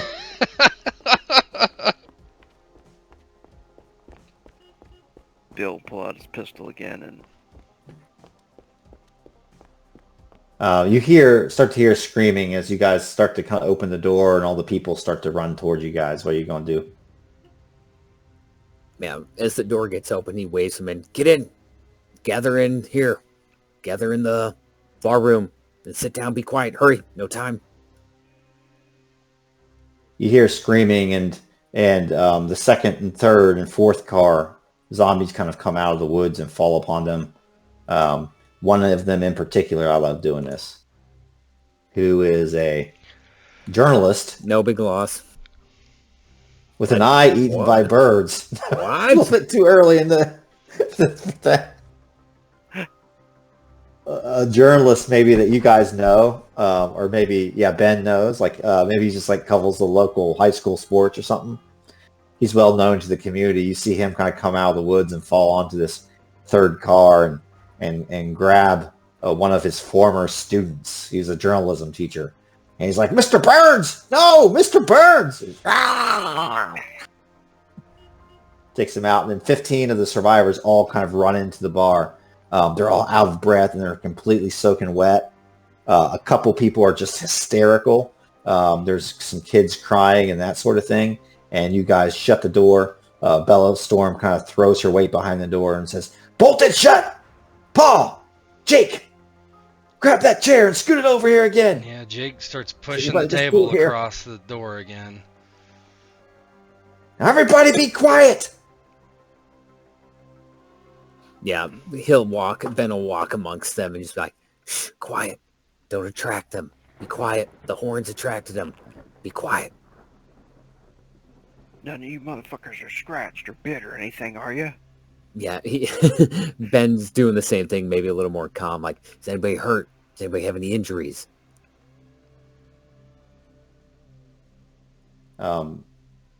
Looking around about injuries, suddenly an eerie silence falls on the crowd. Everybody just shakes their head. Bella, however, is kind of walking back and forth in front of them. I don't know if we can trust him. Is anybody here medically trained? I mean, I listen to my wife talk about the ER a lot, but otherwise, no. I mean, okay. Danny wasn't she? Danny's not responding. Danny's eating, no. So Bella walks back and forth in front of this line of these huddled survivors, saying, "We got to be careful. Now, I don't want to do this, but we need to search them, all of them, every inch." What do you? I'm not saying I don't trust you, but what are we searching them for?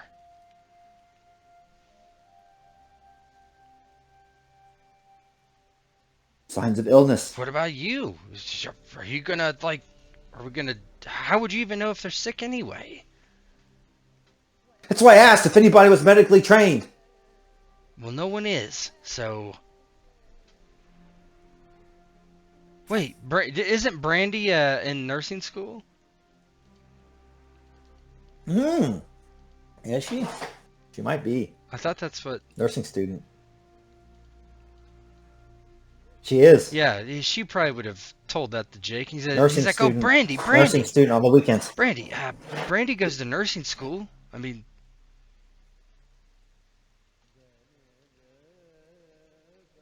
She kind of is demure about it, but I've done a couple clinical rotations. I can help, but again, I don't know what we're looking for. He looks to all their eyes. They've all been crying. They all look sick. I mean, does any of them? I mean, what do we know about? What did the SOS thing say on a fever? About a fever? What else? Their eyes are milky. I've seen it myself, up close. Well, I guess we look for something like that and a fever. Anything that's obvious. Obviously a fever, right? I mean, I don't doubt we have a thermometer, but let's feel them. See how hot they are. Bill's gonna back away from everybody.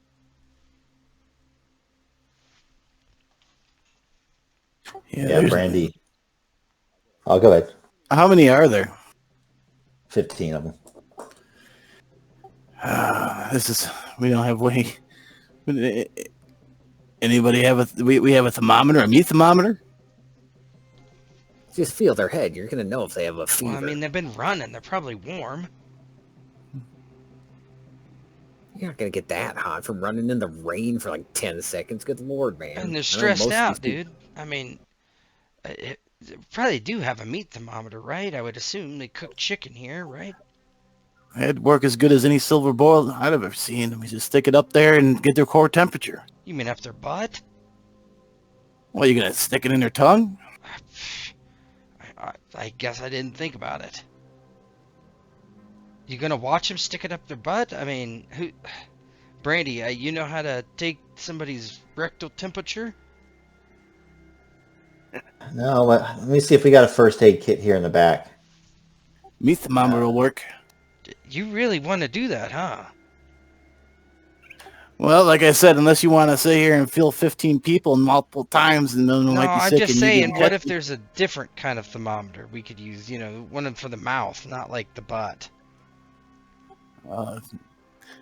Last I checked, even a first aid kit usually doesn't have a thermometer in it. Well, I mean, I don't know, but he shrugs. I'm not going to do that. I mean, there's kids and shit here, man. Yeah, well, all it takes is one of them. Next thing you know, we're all just kind of being chow.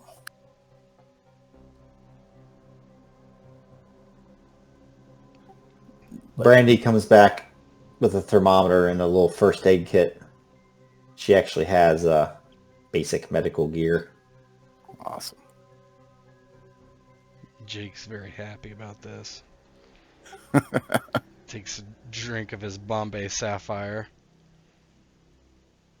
There you go. Start taking temps and I guess sterilize it with some 151 in between. Everclear's better if you got it. Bella rolls her eyes as you guys are so concerned about disinfecting everything.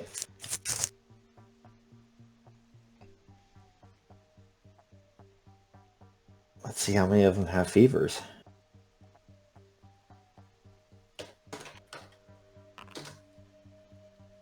Two of them have fevers. First one's a 33-year-old male. Second one's a 65-year-old female. They're both in the same family. Brandy Lynn kind of comes back to you guys. She points to the young man and the older lady. The guy there, 101.4. The woman, 102.3. I guess check them for injuries. Quarantine them. Where are we going to quarantine them? Lock them in the bathroom. I don't know. What are you guys whispering about? Says the guy with the fever. His name's Paul. If we start throwing them out, then that's not going to end good. No, we can't do that. I ain't sick. Neither is my mom. You got a fever, man. It's So having how cold about you for the past 3 how about days. you just chill, man? You got a fever. We're just gonna check it out. You been hurt? It's cold. Well, let's just Brandy here's a nurse, and she's just gonna look you over, make sure you're feeling okay, and don't have any injuries or anything, so you don't need any medical attention or something, Right after he says that, Connor's going to look over at him. I think you tie him to the chairs. You're not going to tie anybody to a chair. Well, it's either that or you could go outside. He pops up. He has a gun and points it at you. Now, son. Paul, son. Bill's gonna Ease aim at down, says the woman. The woman steps in between Paul and Connor. No one here needs to get hurt. Shut up, Ma. Step aside. Connor's going to take the opportunity of Ma stepping in front of him to grab his shotgun. So that's up. Now they're pointing at each other with an old lady in between them. Bill's gonna. What's your name, sir? Paul Brigsby. This is my mom, Darlene. You're not going to tie us to a damn chair. In fact, we might be getting out of here. I mean, you can leave if you want. There's nobody keeping you here, man. Hey, let's just chill, dude. You been hurt, or are you injured? We're just trying to help. I ain't hurt. I ain't injured. We just got the flu or something. Like I said, we've been sick for a couple days. Laid up in one of these shitty colleges here.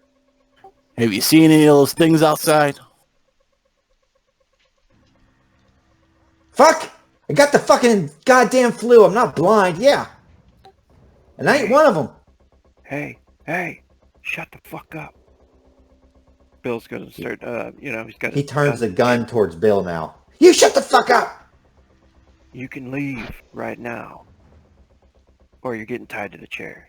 You and your mom, you can go out the back, out the service entrance. You can go to the cabin or the cottage, whatever you're renting. We won't stop Paul you. boy, we don't want to go out there into the rain.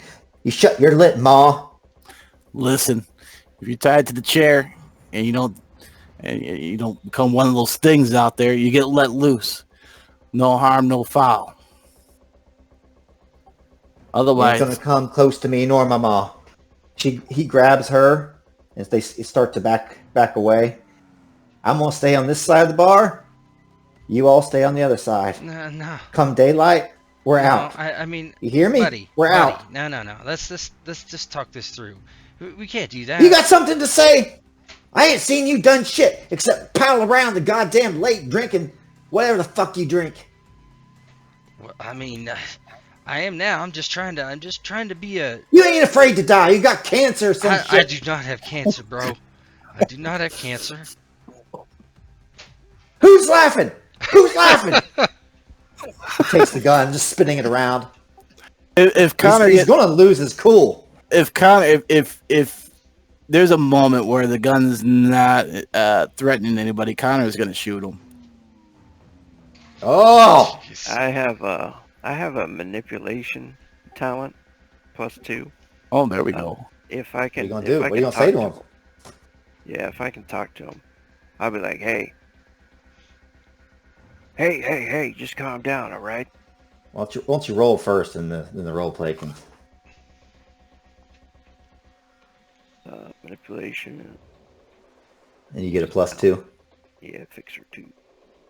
All right. There we go. Boom. What do you say? Hey, I think you're gonna have to take your mom and leave. That'd be the safest bet for both. if you're sick and you turn, we're going to have to shoot you both. We don't want to have to do that either. You're not going to have to, man.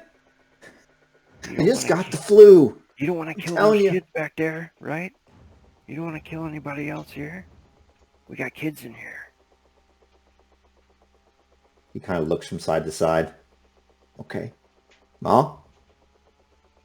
No, I don't want to go outside, Paul boy. I don't want to go outside. You're going to stay with me, Mom. We're going to keep you safe here. We're not wanted. Fucking. Where'd you go to nursing school, Brandy? He kind of backs out into the kitchen where all those bottles are. And I'm taking one of these bottles of liquor with me. Hey, not the Jim Beam, though. Take 2 of them. And eventually, unless they're stopped, you hear the door open and then close, like one of those big heavy doors, like in a school or something. Mm-hmm. You hear that, and you just hear a crash of thunder outside. No yelling, no screaming, no nothing. Connor's follow them toward the door, and when they close the door, he's going to look out that obligatory peephole that's in those steel doors to see if he can see what direction they go in. Lock it. Give me a scout there, Connor. Because when they start looking through buildings, he's going to want to know which one might have zombies in it.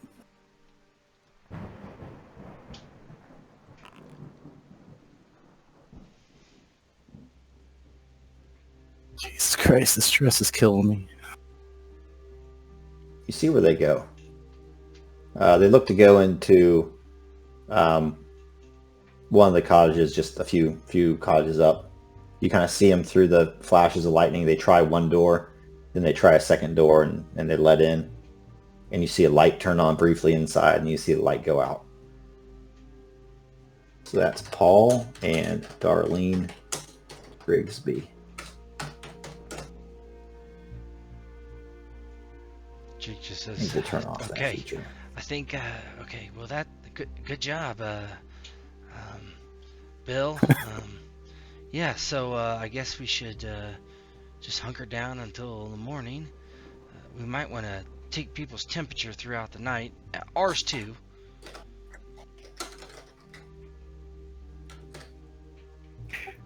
Bill's gonna look like surprised with himself, and then he just kind of like moseys back over to the bar.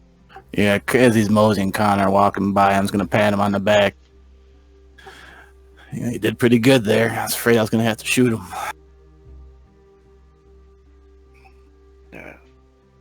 You wouldn't have shot them, would you? He kind of looks at him and gives him a smirk, and then continues walking.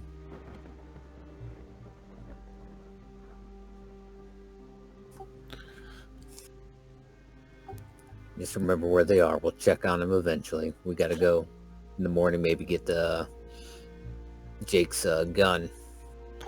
Yeah, Jake's gun. Anything else we could find, it's open and easily to take. Yeah, I mean, that's really all I got in there besides a laptop and my clothes. We got keys for all these cabins, right? I have keys to most of them, or at least the big ones. Danny's probably at her place. She has the rest. Paul, you have keys? Yeah, I got keys. I can get us in wherever we need. Good. Come in handy. We should systematically sweep some of these cabins. Maybe we'll find some survivors. Maybe we'll find some dead, whatever those damn things are, and maybe we'll find some good supplies.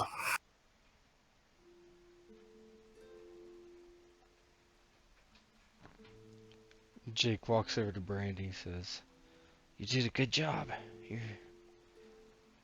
Thanks."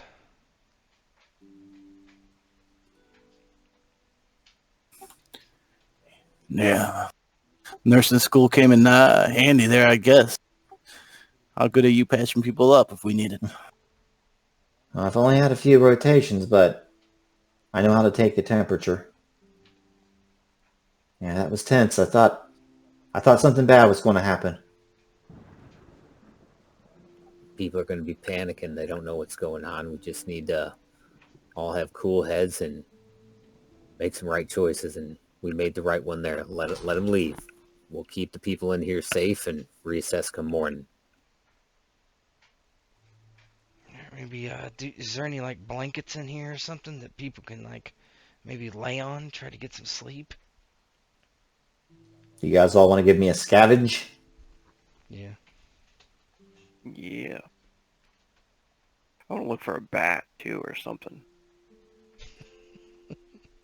For scavenge, what is that, survival? So there's actually a scavenging table. Yeah, but what do we roll? Yeah, there's a... I wonder how to give you access to it.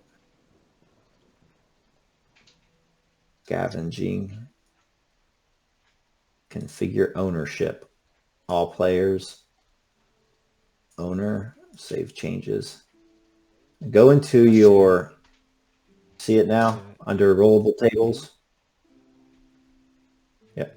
I just want to see if it makes sense. See what you find. Let me see how I roll it. Right click on it. Right click on it and roll. I see. Ooh. Okay. Okay. Great. I don't know what you could use that for. Fucking sounds. Hey, who rolled advanced medical gear? Put that stuff on your. Gotcha. Here's Big Paul. Where am I rolling from? So it says rollable tables. It's the 1, 2, 3, 4, 5th. You can also drag it over to your macros. You can drag it over to your macro bar. Oh. Okay, scavenging. There we are. Big Paul found he has a ration. Where's the roll at? What the Right fuck? click on it. You see what I'm saying? It's under core rule set. Oh, I see it.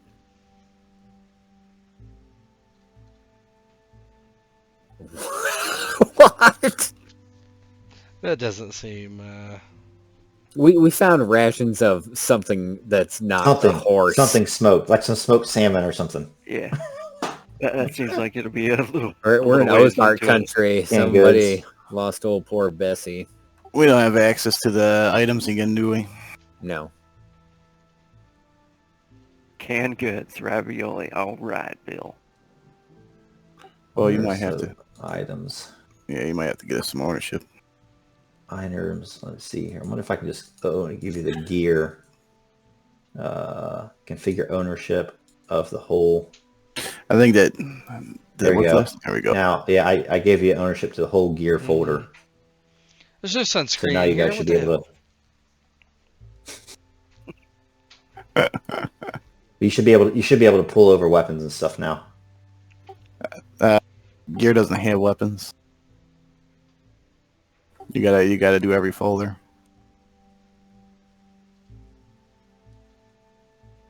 Every folder? Yep, just like you did for gear.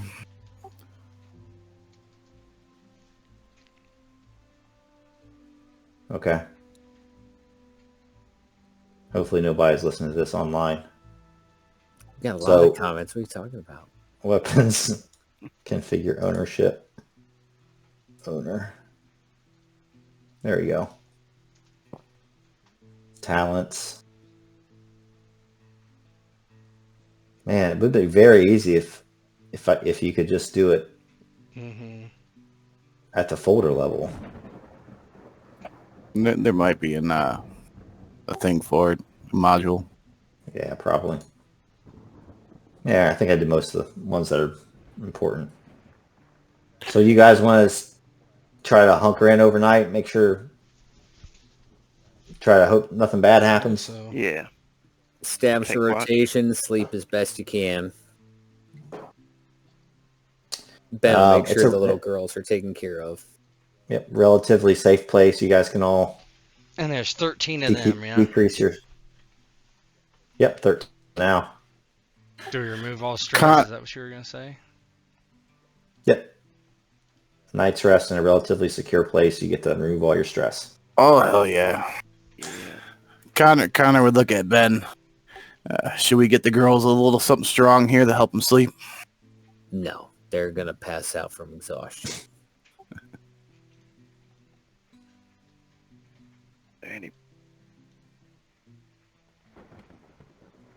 Oh, zero stress. Ben, That's pretty.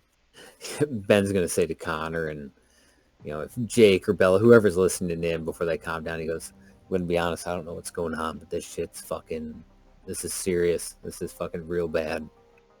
We need to get some rest and come up with a game plan come morning." Well, we definitely need to. I'm just hoping this isn't just the tip of the iceberg. I mean, the problem is, people what are we going to do? Where are we going to go? Well, for right now, if we're pretty secure, this might make a good home base to kind of reach out from and scout around until we can find better. Well, we got food here. Yeah. And just like everybody else, when we went out of food, we're going to be looking for some food. Everybody else is going to be looking for the same thing we are. It's going to be a ride out there.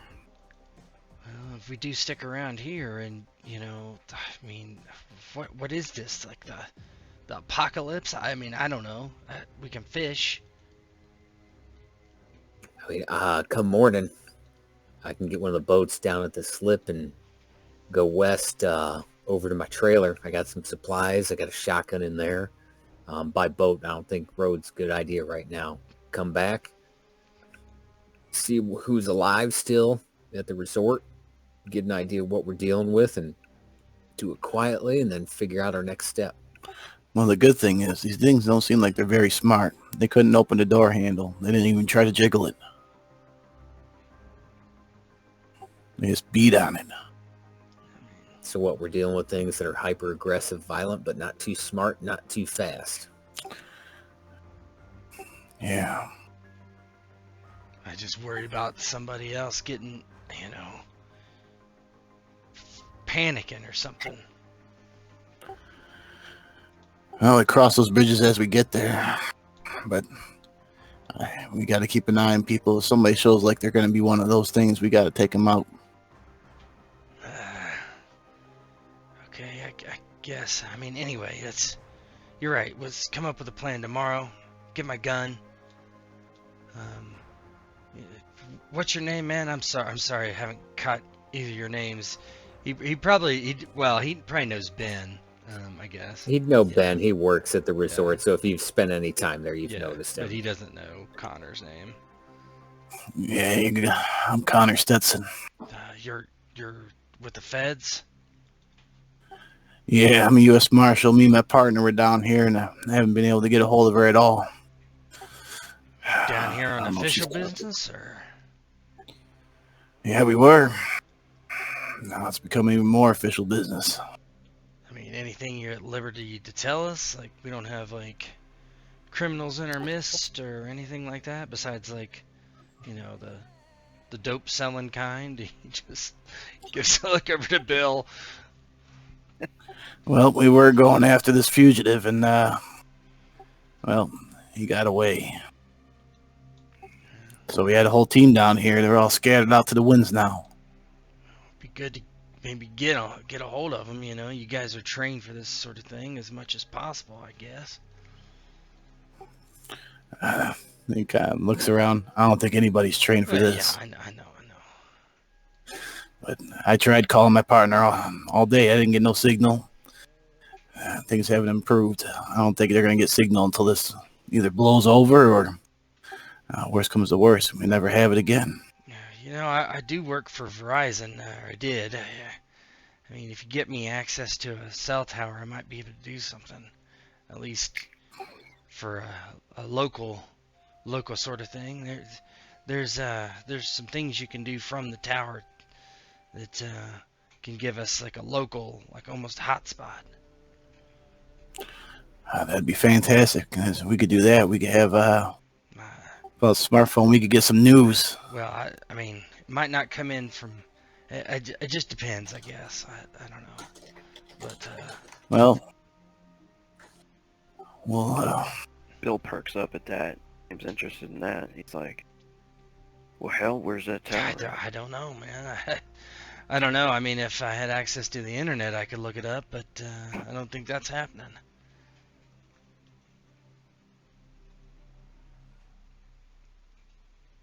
No, and I don't remember seeing any cell towers. Maybe it's one of those ones that looks like a retarded pine tree. Yeah. Yeah, you'd probably see that. Yeah. It's probably what it's like. I don't know if there's a Verizon office around here. Not like a sales office, but like a central office or something. I could maybe, I don't know. But don't know where those are, so.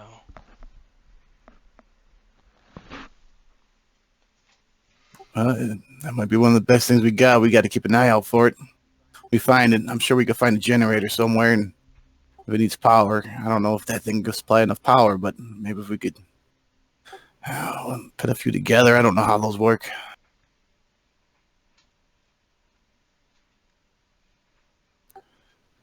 Let's see what the weather is the next day. Where is my health? It's right next to stress. Warmer than usual. Right next to stress. Broken. So the sun rises. Yeah, the sun rises the next day. Outside the blinds, you know, it's very steamy out. It's uncommonly warm for October. And as it warms up, you kind of look outside and you can see dozens now of walkers shoveling back and forth all around the clubhouse. You see lifeless bodies, their heads removed or smashed, littered all over the ground. The kids, Liz and Kat, they're beside themselves at this point. They're not saying much at all. They're still in shock, as are the other few kids that were with the survivors. As for the survivors themselves, most of them are cold. They don't have firearms, and there's a dude with a pistol, there's a dude with a shotgun and an assault rifle, right? So they're not making too many problems. What's your plan for the morning? So one of the things Connor would do is figure out who's who is amongst the kind of group we have, right?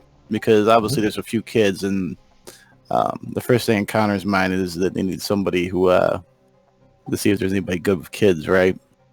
Like a teacher or a shrink or something, or a professional babysitter. Yep. So how do you approach the crowd and ask them? So he's once morning hits and everybody's kind of doing their thing, he'll kind of get as much of the group together and be like, listen, it may not seem like much, but you know, given how things are, what's everybody do? What's everybody's jobs?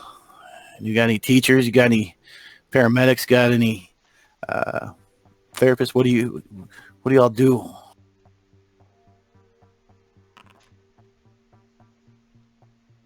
Vivian and James Moore.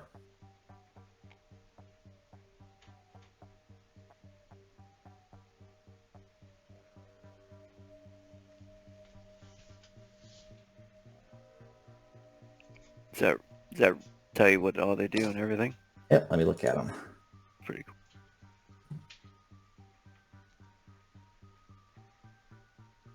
Husband and wife. Dreams. This is good. This is really good.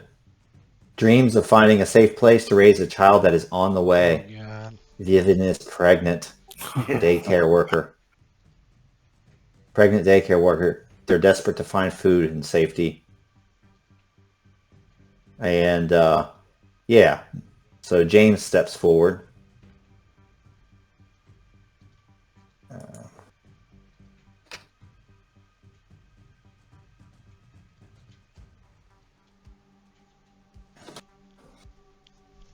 James comes forward, says, yeah, me and my wife, we run a daycare nearby. We can help. Yeah, We want security in exchange. We want on your side. You got the guns.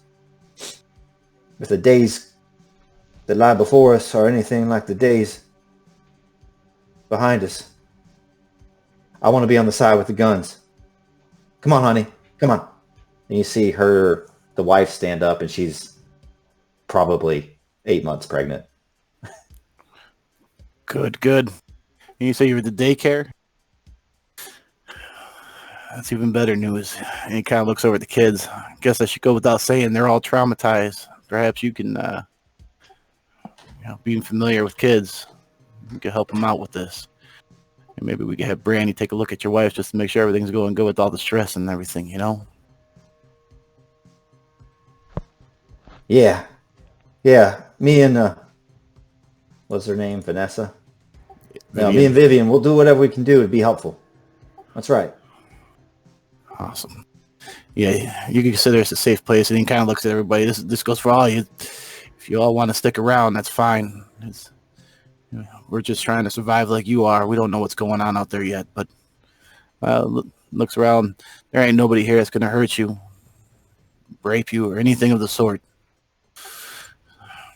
Jake's like looks over like, what? Yeah, you just hear Ben like, Jesus. She looks down at her abdomen and stuff. She's like, whoa. As he says rape, he looks over at Jake.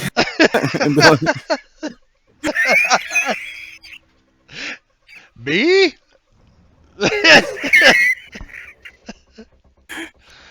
He's just like, he's looking around. He's like, yeah, nobody will do that. I don't think. Yeah, he looks back. You don't think? God, you're making it worse. He looks at Bill.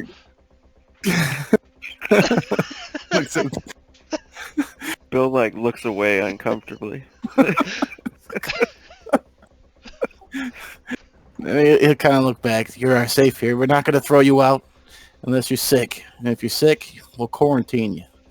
If you accept that being in quarantine until we can think that you're not going to be one of those things, whatever they are, then you let go. It's real simple.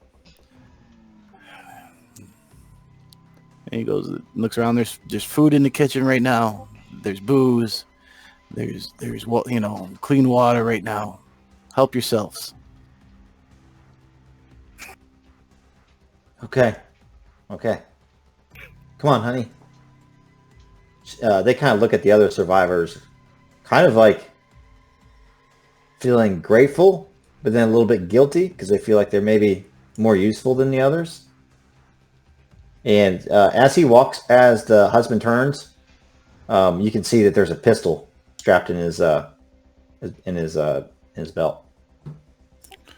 Nice. Connor's going to take note of that, but understand that he's not going to say nothing about him being armed.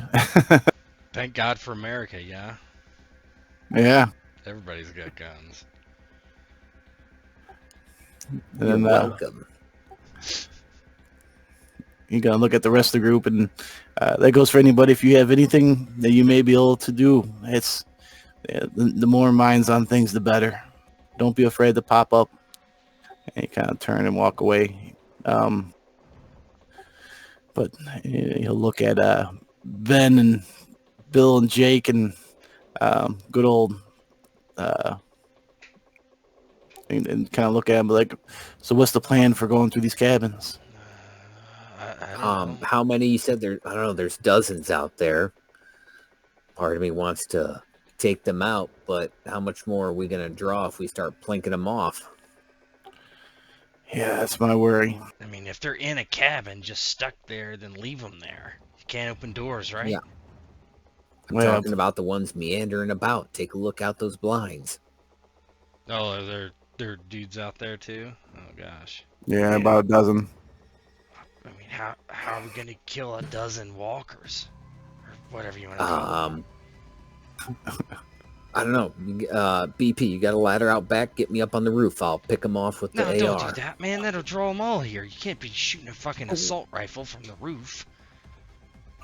What the fuck do you want me to do? I ain't gonna go out there and fucking start using harsh language.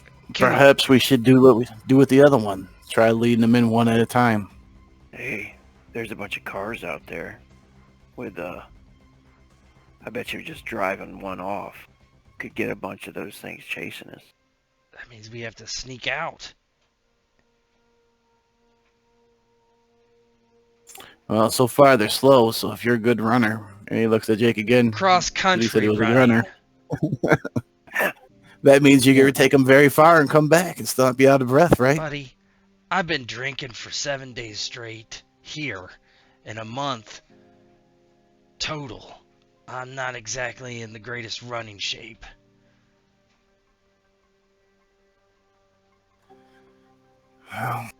What state are we in? Out of character? Missouri. Oh, damn. I mean, I guess you could shoot him and then see what happens. Wait. All the cars out there, there's bound to be one that has an alarm on it, right? Shoot it and Yeah. set off a car alarm? That's set off a bunch of them, probably. No, we don't even need to do that. Wait. Somebody here is going to have a fob. Fucking honk the horn on their car, draw them there, and then we can go. We're overthinking this. Right. And he looks back at the group of stragglers. Who's got their car keys on them? That has an alarm. But wait, if you do that, is it going to just draw more into this area? It might draw those 12 away, but... Sorry, as long as that alarm's going, they're going to be there, aren't they? Maybe. Then if we have to start shooting one, they're all in one spot. Or we can make some Molotov cocktails and torch them all. Maybe we should drive the car a ways for a little bit. We have before to we get set to off the car alarm. first, Brain Dead. Well, let's go. No. You want to try to sneak to the car, you go, but I'm not doing that. If we have to sneak to the car, once we set off the alarm, they'll be distracted. We could take them from behind, stab them. There's 12 of them, man. There's 4 of us, 5 of us. Everybody take 3. Fuck that. I ain't doing that without a gun. I don't even have a We do gun. need I got a some more kitchen time. knife.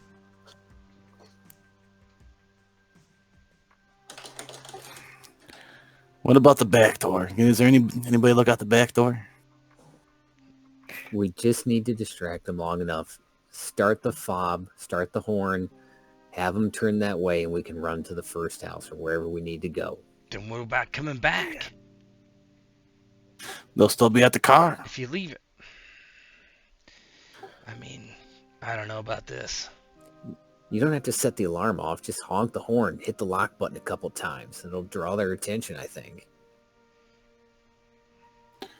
I don't know about you, but I think I'd rather them all be walking towards an alarm car and then surprising us as we're going through houses. Yeah, I mean, I don't disagree. I just don't want to bring any to the clubhouse.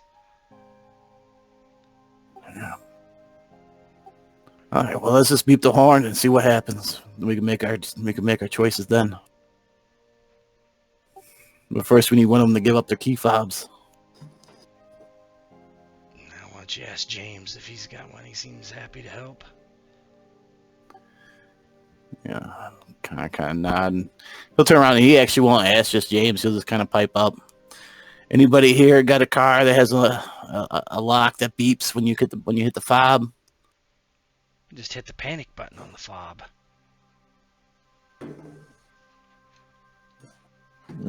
One person raises their hand very cautiously. Awesome. If you want to come by your window and see if it's got the distance to set off, beep the horn, and we can see if we can draw some attention out. We need to kind of hit the streets here and look in these cabins. You can hold on to your keys. It's around a 60-year-old lady. Her husband kind of helps her up, and she walks towards the window along with the husband, and she holds the key fob out towards the window. Why don't you give me a double high? So roll a 2d6, and if you get a 4, 5, or 6 on either one of them, then it beeps. On either one Anybody of them? want? Yep. Yeah, so you take the highest roll. Okay. I'll do it. Go for it. 4. Yep. Yay. So beep, beep, beep, and like a bunch of them kind of turn and start to walk towards it. She clicks again, beep, beep. More of them kind of turn and walk to it. They're all very slowly kind of gathering on the car. She goes, "You want me to just keep hitting the button?" Just hit the panic button. No. Just No. once. They're walking there. We might not be able to turn it off. You could. What panic button? This one? Yeah, don't hit it. Yeah, it's like the red one with all the Yeah. circles around it. Okay. Well, what do you want me to do? This guy's telling me to press this one, and this guy's telling me to press this one. I Ma'am, just want to be useful. ma'am, can you just hand me the keys? We'll do it because we're going out there. We'll take care of it for you. Don't worry. Just relax. Give the man the keys, Marge. Are you hungry? Here, it's morning. Here, have some smoked horse. You turn around and actually see Paul McCall not looking good. He's all sweaty. Paul, what's wrong, buddy? Hey, when you go out there, hey, Ben, when you go out, could you stop by my place and get my insulin? Holy shit, it's your diabetes, ain't it? It's my diabetes. Not doing too good. Told you, Paul, stop eating all them goddamn sweets. Now look at you. That's not how the goddamn disease works, man. Just, you know where I live. If you're gonna go out, stop by and get the man his insulin. How far away are we talking? It don't matter. That's the spot we'll search first. We'll get him some insulin. You know he's got snacks in there. Okay. What's your favorite Hostess snack? Hostess? If you say No, Twinkie, he I'm looks gonna like he would shoot eat. you. I was gonna say he would eat ding dongs. snowballs. Something that tastes awful. You eat snowballs. Still better than a He Twinkie. tells you. I figured He that was. tells you that there's a stash of snowballs behind his insulin, and it's kind of hidden from his wife, who he hasn't seemed to really care about so far. Connor's eyes widen. He Is doesn't your really wife say there? anything about his wife. But if somebody says something, he'll say that she's down in Florida. She's going to be down there until Thanksgiving when he goes down to meet her. But he says that there's snowballs behind where he keeps his insulin, and you're more than welcome to it. It's five rations of snowballs. I always figured Brittany would be the one liking the snowballs, but that's fine. We'll grab them while we're over there. Connor's eyes go wide. Jake's gonna find out. Do you like We'll snowballs? find out. All right. Looks like we got the first house hit. We got insulin. We got some food. Do we have any walkie-talkies? Paul has walkie-talkies. Bella has walkie-talkies. Hey, he'll go over to the boys and say, you know, who's gonna let us back in here? You think Bella would give us the keys? She seems kind of not sure I trust her.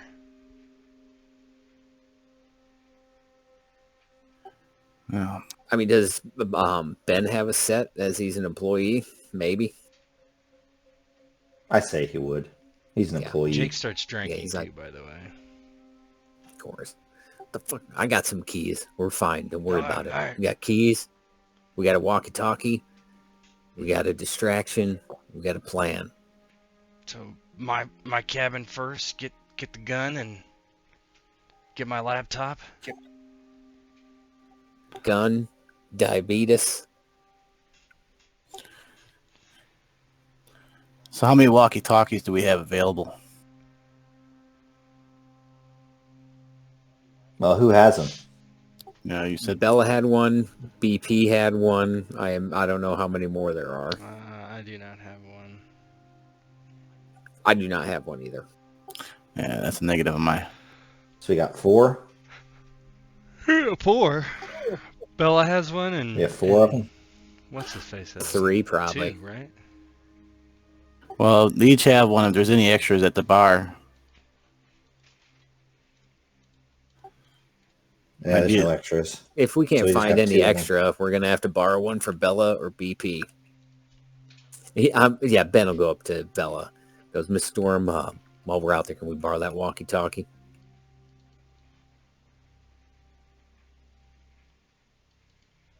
Well, yeah, I think she should obviously hand it over. Absolutely. Much obliged. We're gonna start searching things, kind of assess how bad it is out there. Is it a Hold Paul, the cough fort up your walkie-talkie. They need your radio. Oh, you probably wanted to be back in contact with the main group, don't you? Yeah. Okay, so Paul will keep his then. Ideally, if we find more, that'd be nice, but we'll have to keep our eyes out for them.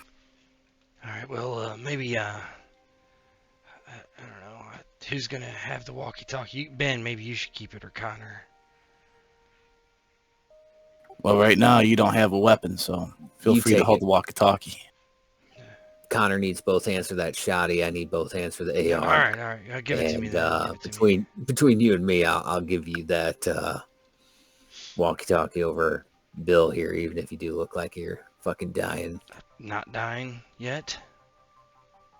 No, but kind of looks at him. What you gonna do when that withdrawal symptoms start happening? Get locked in a bar. Yeah, I guess. I don't know, man. I came down here to. I don't want to get into it. Doesn't matter. Anyway, let's see what we can find. Hopefully, you got a stash in your place. That way, you can take it and spread it out for yourself. I got some. I've been mostly just coming down here. Use that some to wean yourself off it, because it's going to be pretty scarce. I recognize someone who's strung out when I see him. Yeah. Okay. I'm fine now. I had a couple drinks. All right. Connor kind of walk to the door and open the door and kind of peek out to see if anybody, if there's any other walkers heading their way or not. Right now, so if we're looking at this map, this is I just pulled this off Google Earth.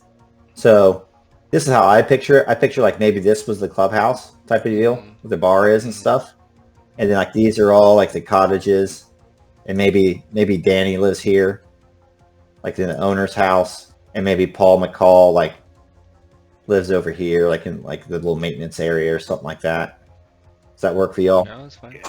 And I'm in one of these. Yeah, Which one am I in? These guys. I don't know. You just tell me. Pick one. Or were you in the? I thought you were in the hotel area. 1, there. 2, 3, I thought those 4, were the 5, cabins. 6, 7, 8, 9, 10. Yeah, roll D10.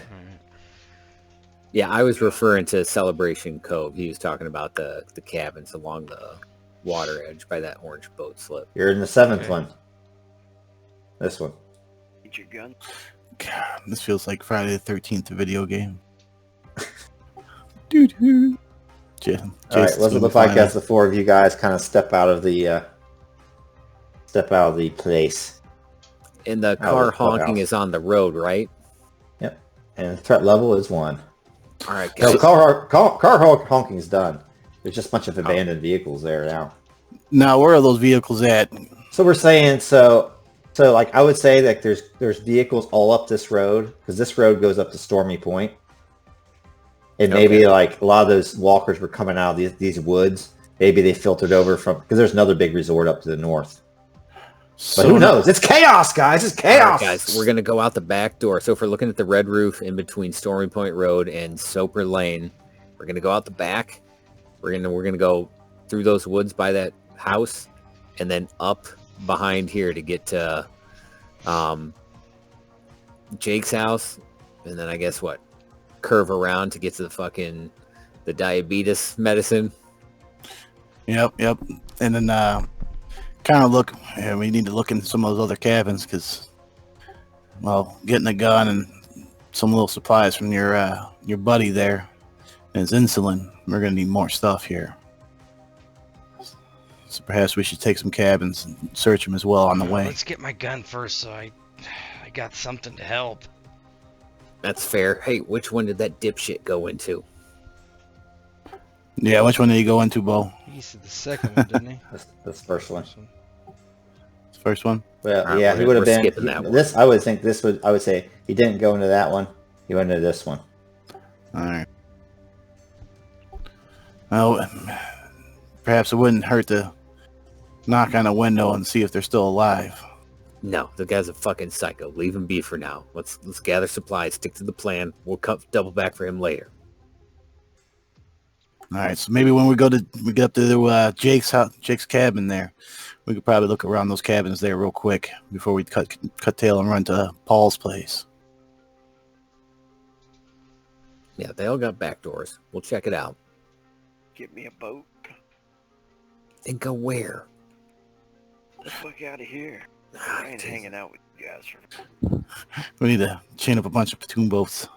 Lake party. All right, so Connor would kind of nod. Well, let's get the show on the road. All right, let's do it.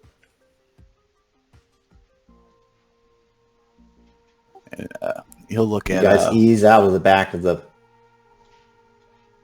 kitchen. It's with a loud thud that the door closes behind you, and you hear it lock. You now know that you're kind of out in this new world for the first time. This world that right is wrong and wrong is right. The dead are living, the living are dead. Who knows what's going on?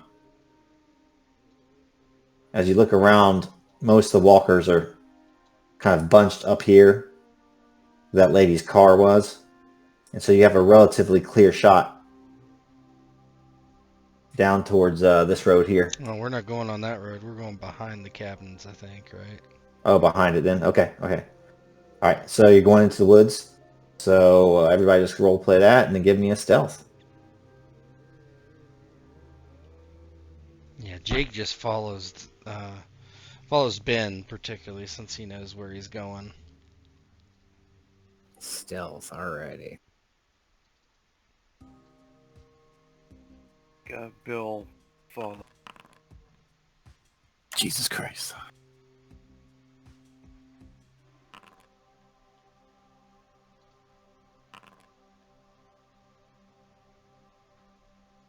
Threat level increases by 1. Can he push it? Oh, yeah, he could push it. Let me push it. Could push it. Can push it. What's a game without stress? Are you fucking Oh kidding my me? god. No, that's not good. So all that means is there's just... So basically, narratively what happens is kind of as you kind of get into this tree line, you see that down towards the water down here, there are a bunch of boats that have run ashore. You see that there is a family on one of the boats, and they're just like, they're stranded, they're just floating here because you see some walkers milling back and forth along the shore. So that they still don't know you're there. They're just a little closer, and there's a little more of them than there were earlier. It's not like you messed up. You just kind of realized that, oh shit, this is worse than you thought. What are you guys going to do? You could head out. You could probably head into that first house now, too. I think we're aiming for the houses down here by Jake's, right? Yeah, get my gun first is the idea. Yep. I don't know how to ping. Just hold down the... There we go. Yeah, it's a module. That is the thing. Everything's a module for this. Mm-hmm. All right, so we'll work our way up, out of sight, out of mind, between those people on the boat and the zombies, and then hit this first house here. Maybe we could split the difference, have 2 going to Jake. Well, Jake's you kind of look at Jake. Anybody else living with you in your cabin? No, just me. Hang on a second. Okay, no, they don't see you. Yeah, the family down the boat doesn't see you guys. Yeah, we don't want them drawing attention to us or them. I mean, once we get to Yeah, and you pop into once we Jake's get to place. my cabin, it should just take a couple minutes. Like I say, there's not much in there. I just grab my coat and laptop and my gun, and I got a case of beer in there. I don't really sure that's worth anything right now. Hydration's hydration. So we'll hit your place first, and then we'll go through those cabins on the way out to Paul's then. So I guess the plan is go to Jake's first, right? Yep. All right. So If they, as you guys go into Jake's... I just said if they have back doors, I would just go in through the back door with my keys. Yep. I'm going to see what happens if I click this. Oh, it's hotel. It's probably a big hotel. Let me see.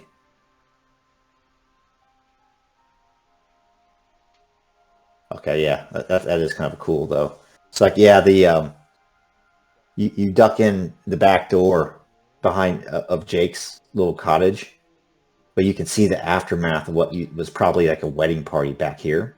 Maybe they had a wedding on the lawn when all this stuff started to happen last night, and there's like tables with white cloths that have been pulled off, all the silverware is strewn all over the lawn, bottles of wine are tipped over, there's a bunch of food that's drawing flies, and more than a few walkers are milling around dressed as waiters and staff that would have been like catering at the wedding. Jake, what does your place look like as you guys dip in? Pretty bare bones. There's there's just a single bed, unmade. He has put his gun in the nightstand drawer.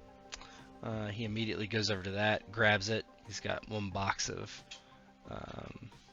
shells or bullets.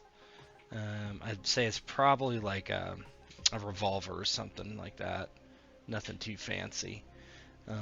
He has a backpack, like more like a kind of a fancy hiking backpack that he throws his stuff into, at least the gun and the bullets, and throws on his coat and stuffs a couple of his clothes. He just came with this and the clothes, just a couple pairs of clothes, sets of clothes, and puts them in there, and opens the refrigerator, grabs 5 beers on the plastic hoops and puts them in the backpack, and grabs his gun and slips out. There's nothing more in there of his. And his laptop. His laptop goes in there too.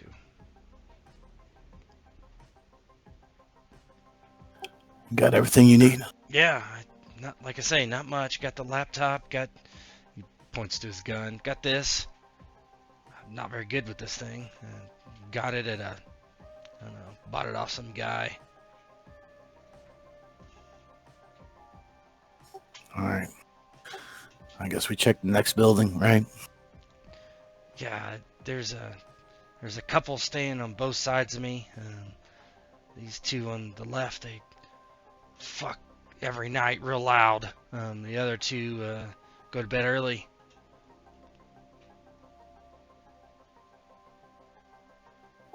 Well, let's leave the ones that fuck really loud at night. No, let's leave them alone, because chances are they were loud and they got caught. Okay, I talked to both of them. I could knock on the door and see if they're there, and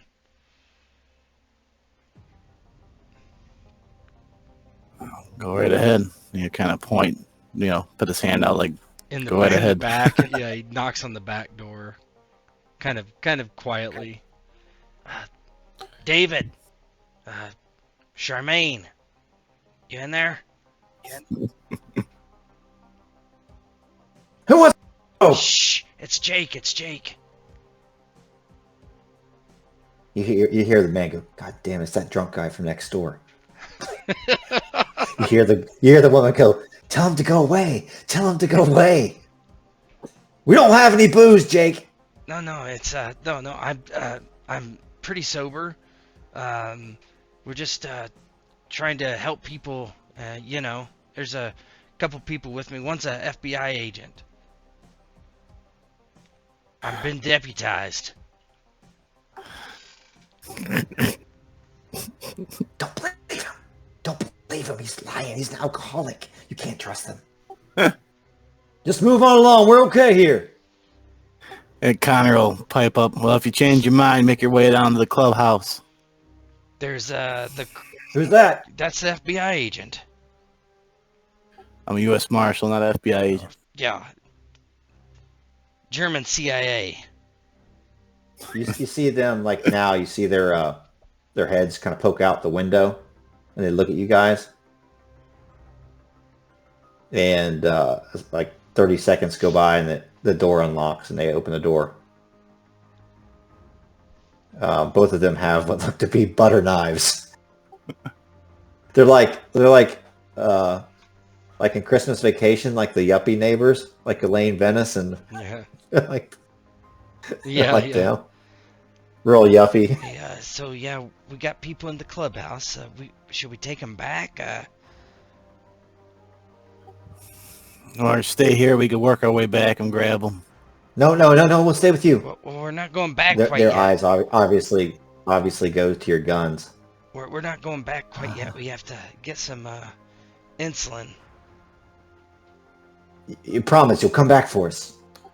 Promise, just keep the door closed and be quiet. Don't draw anybody's attention. I don't know if you ever seen those things walking around. They're gonna want to come in here if you make noise. Okay. What was their names? David and Charmaine. David and Charmaine. Okay, so I gotta make David and Charmaine here.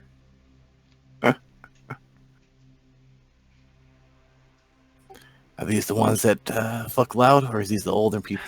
They're not that old, but if they fuck loud, I don't hear them.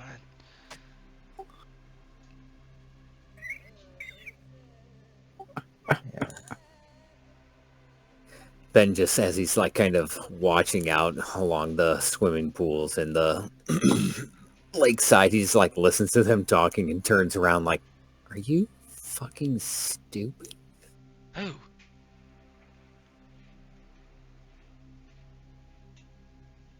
Well, it's a 50-50 shot at which ones we were bringing back with us. I mean, we could get the other ones too. I mean, Well, we'll save them for on the way back in case we have to run. okay. Well, let's go get his insulin.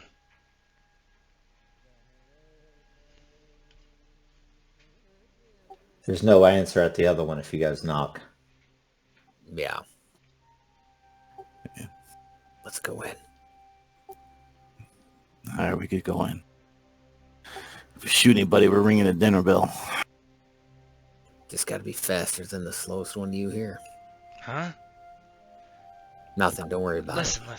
But why don't we knock on the door and see if we hear anything? Like, if don't go Yeah. inside. it. Ben knocks twice. You didn't get the answer the first time. There's no answer. He does the shave and a haircut, so if anybody's been pounding on the door at night, and he's like the da da da da da, and then waits for anything. Yeah, no answer. It's locked. Roxy. Brian. I don't know their real names. Is there a deadbolt on this door? I have keys, probably. Oh, that's true. You can just open it. Yeah, he's just going to take the master key and slowly undo the bolt and the doorknob, slowly open it and kind of listen in to see if he hears anything. What's the first, when we open that door, Bo, what's the first smell that hits us? The scent of a freshly cleaned cottage. Oh, man, that rules out blood and decay. I'm just gonna watch around, make sure something come walking. Yeah, Ben, he's going to quietly, listen and search the cottage. And if it's clear, he's going to loot it. Yeah, kind of to help clear it. Jake kind of You hangs guys do not around find outside. anything. You guys want to roll on the... Once you guys rolled twice. On the scavenger table. Just those two? Easiest way is just... Yeah, anybody that's going through the place. Yeah. Oh, I'm A parrot! yeah. I got. What are you going to do with the parrot? You going to leave it? Yeah, no, I ain't taking the fucking thing with me. I have a tent and, I didn't know, and Andy. rations. Instructions on where to find a storehouse filled with canned goods. Apple pie? Could be a trap. This is more geared towards later in the game. Mm-hmm. Once you guys decide where you're going to kind of head to and go, we'll fast forward probably a little bit and get more into the end days. But Yeah, well, he'll pocket that instructions. It basically might be a Sam's Club mark ad or something he pockets. yeah, I found a location for a Sam's Club. So there's Maybe no some sort of like local food mart that's going out of business and liquidating or something. right. Aldi's. It's an Aldi's. Going to get the Yeah. So there's no walkers in the cabin next door to the other side of Jake's there. So we'll kind of, once we scavenge it, we'll make our way out. Bill's dabble. I won't wait.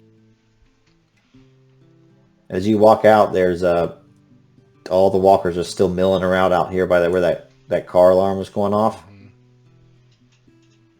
But you'll still have to do one more stealth check in order to get over to Paul's. Here we go.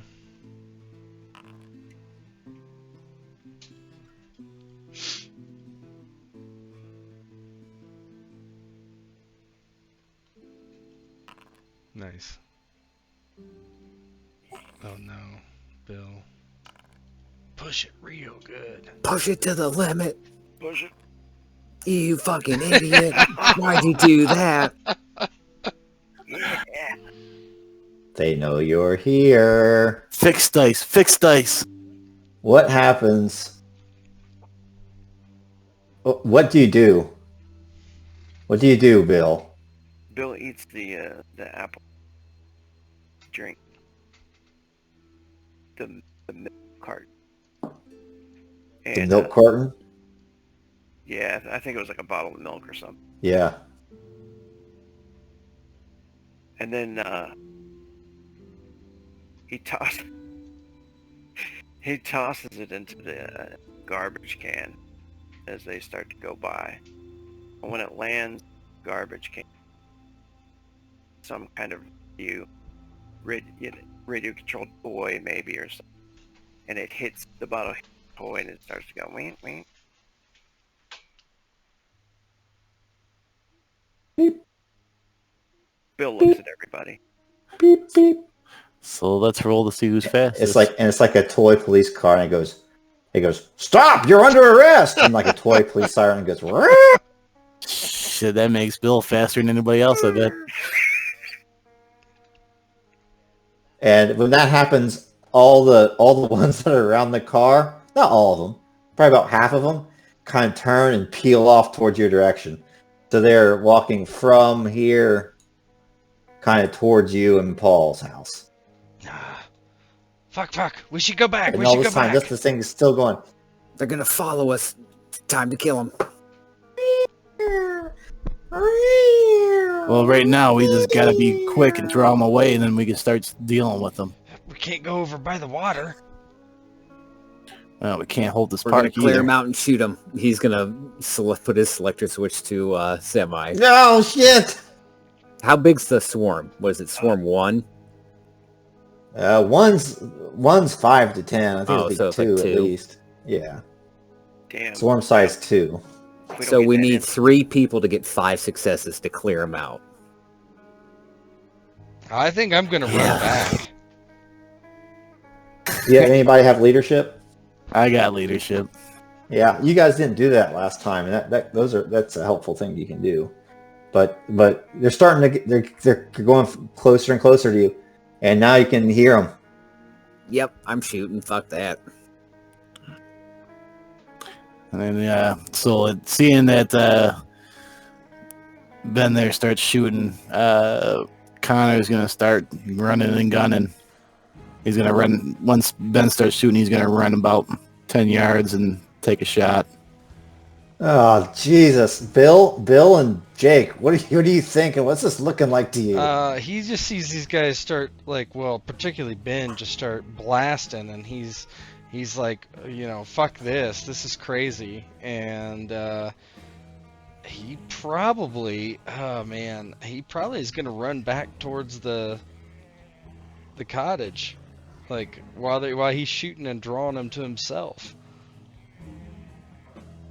This is too small a map, but I had, for some reason, I did an overhead of that pool. Let me go back to dynamic map. I kind of in my mind's eye of all these guys walking across the pool area and pushing their way past the chairs and stuff, right? These zombies just shuffling, and then the assholes with the guns just like standing there. And Jake's starting to run back towards the clubhouse. You know what he's gonna do? He's gonna slip back into his cabin, and lock the doors for now. What does Bill do? Bill, he'll start to fire too. He'll start what? He'll start firing, but he'll start like backing away, like probably. Okay. Towards back to the bar. All right. You need five successes here. What Jake is gonna do? He's gonna go to the front window and open it and stick his gun out and shoot from there, probably. Cool. Oh, screw your neighbors, I huh? mean, he gets so. Do I understand it that fucking Sim is going to do leadership, and then he can give us bonuses based on that? That's what I would imagine. That's the way I would probably do it. That way the other three of you could act. Well, here's the good news about that. I only have one in it, so. Well, I mean, that way you're using all of your rolls, right? Mm-hmm. Mm-hmm. And you guys don't have to use your firearms. You can use other skills to deal with it. But since you're saying you want to annihilate them, you have to do something that takes them out. But you could creatively say you use athletics or something like to like get them to fall in the pool or something. You guys are good role players. I don't have to tell you guys this. So But it's time to make some rolls. Go. So as the shooting starts, Connor will run. His objective is to get to Paul's house, right? Because without the insulin, we're gonna have an issue. So as soon as the shooting starts, he's gonna start trucking. He's gonna put his shotgun up. But I guess I'll try this leadership role here. I don't have the book open, so I'm not sure what. Narratively, you could still be shooting, though, right? I mean, right. Yeah. What does leadership do? So, remember how on tour when you did like the beginning of the battle, like your tactics roll, and you can hand out the bonus dice? It lets you hand out bonus dice to the people making the rolls. For how many successes he gets to do something? Yeah. Yep. And you guys can push it even if you succeed. You can still push your roll to try to get more successes. Yeah. Now, question: with the pistol, is in Jake running back to his house? Is he in range of shooting? Yeah, I'm gonna think like. So narratively, he'd probably maybe take some shots on the way back, or I think. It's I mean, I'm right in the front of my house now, like with my hand out the window.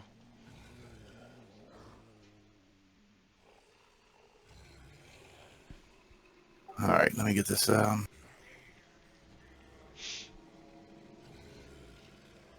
each success is a +1.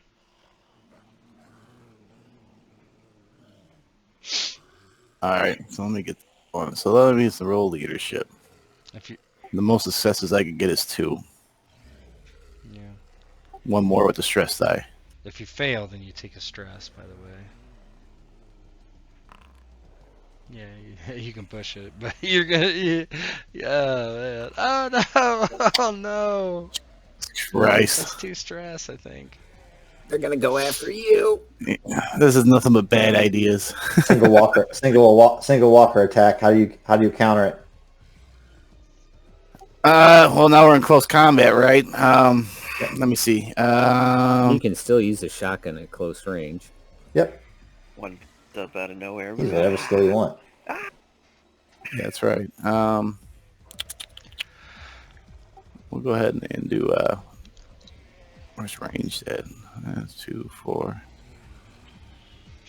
Question is, how much stress do you actually have? Oh my god! Enough to fuck me for the rest of this session. All right, you suffer 1 walker attack. You lucky bitch. Take 1 point of stress. Oh, Another one. And you also messed up on that one, so another one's behind you. Stop rolling ones. So roll your combat again. Oh Lord.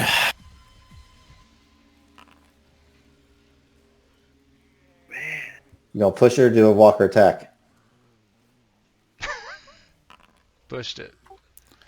Yeah. Damn, What happens? 4 stress die. Fucking Christ.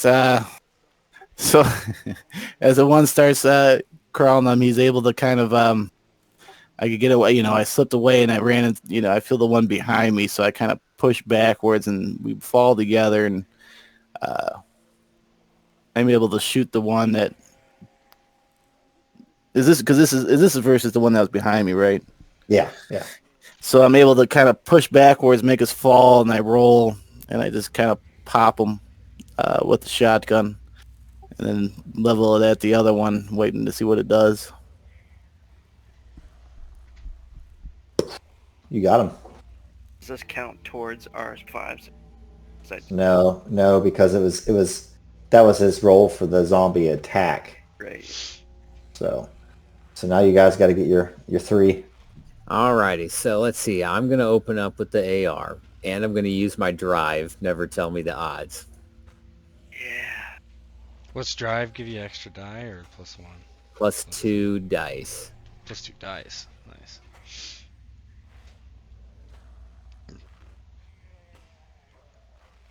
Once per game, right? And That's 2 successes. I feel I'm going to push it because we need, 5? Yeah, Mm-hmm. you got 12 dice. You got Oh, two wow, of you them. killed him by Yes! yourself. Oh, yeah.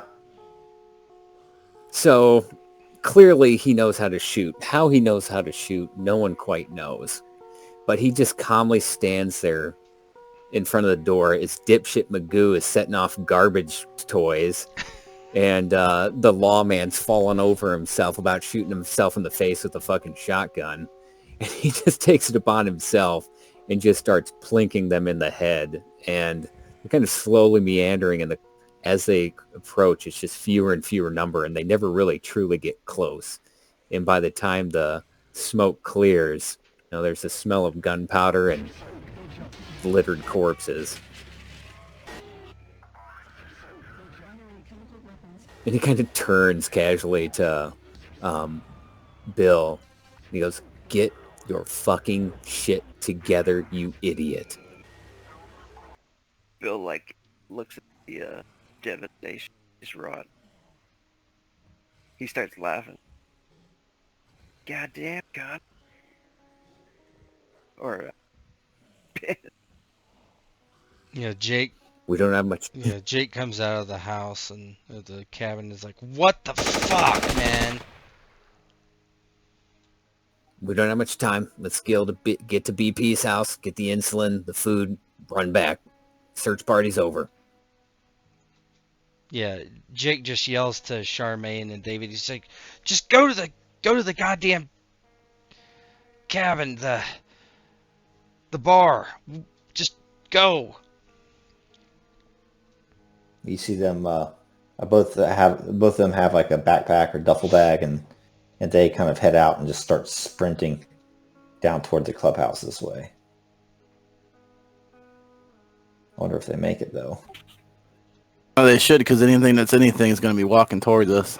Yeah, you're right, because you're shooting with the gun and all that. Yep, we ring the dinner bell. Blasted most. So you cleared out that part that peeled off. The rest of them are starting to peel off towards you now too, and so the swarm size goes down to 2. Keep going or get back. Connor brushes himself off and looks towards Bill's cabin. We gotta keep pressing, guys. Otherwise, he's on Paul's cabin. Otherwise, Paul's gonna be in a world of hurt. It's just another day, man. Is it that bad? Well, if he has enough insulin and someone else has issues, we can utilize it. So the zombies aren't all dead? No, hang on a second. My fucking contact. I got something in my eye. Oh, shit. Oh, man, you heard to lose your contact. There was some over here, too. I don't think those are dead.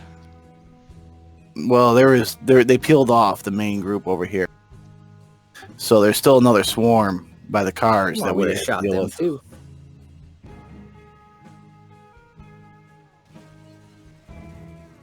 Oh, fuck. Something got my eye.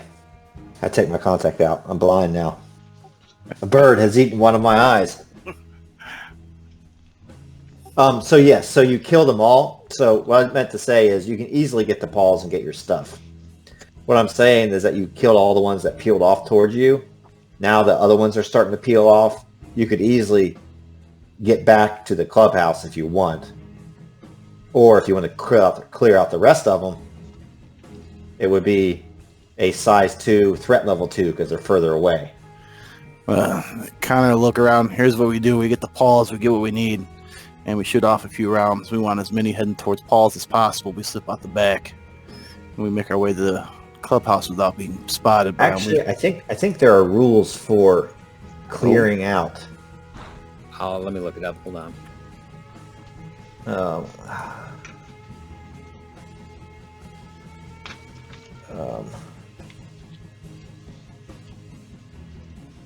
Not against swarms, right? Yes, against fighting a swarm, winning the round, losing the round, swarm attacks, sacrificing it. Here, clearing out an area. Yeah, threat level is 2. Yep. Get him. So swarm size, threat level 2s. So you'd have to get 4. Oh, you know what? I would make the size go down by 1 as well. So you would have to get 3. Threat level 2, size level 1. So there's 10 of them left. Ben kind of emboldened by it. He goes, "Your plans suck," and he just goes to shoot the rest of them. So that's what he's gonna do. All right. You rolled again. Gonna roll again. You guys only have to get 3 successes this time. Might do it by himself. Yeah. Find out. Didn't have that weapon last time. Yep. Yeah, he just kind of ignores the plan, and as they kind of peel off from the car horn, he just continues. They make easy targets. They don't move. They don't serpentine, nothing. He just... and they just fall. And he reduces them. All right, now let's go. They're dead. We don't have to worry about them breathing down our neck.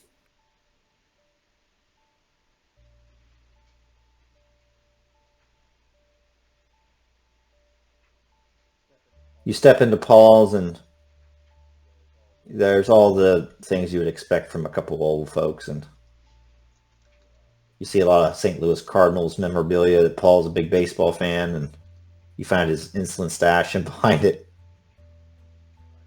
5 rations of snowballs. Yeah, I don't even know what those are. They just look like little snowballs, little powdered donuts. Well, they're marshmallow covered in coconut. Right? Yeah, marshmallow covered in coconut over a brown cake with cream in the Gross. center. Yeah. Still better than Twinkie. And after you guys are done getting that stuff, basically all the swarm that was around the cars and the traffic jam is all gone. And you're free to go back to the bar. Do we go back to the bar or do we search some more cabins?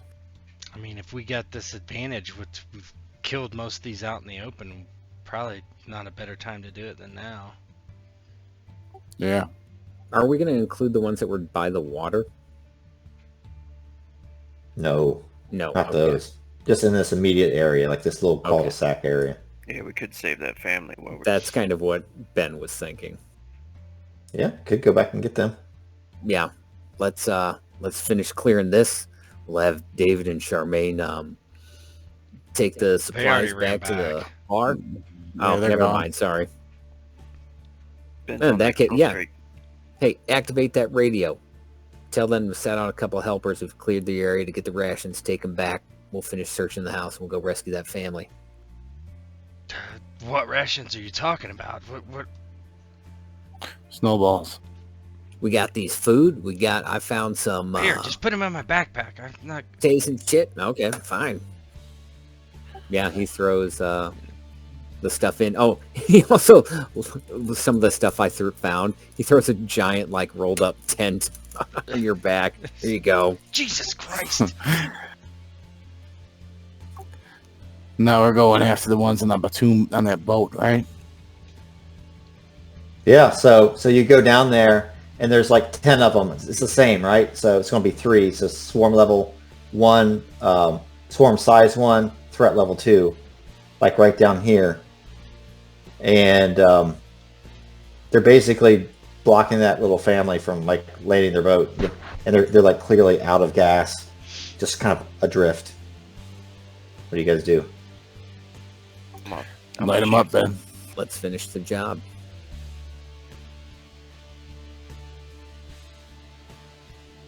Guess I'll shoot first. Might as well. Yeah, because that might make things worse. Oh, I got 7.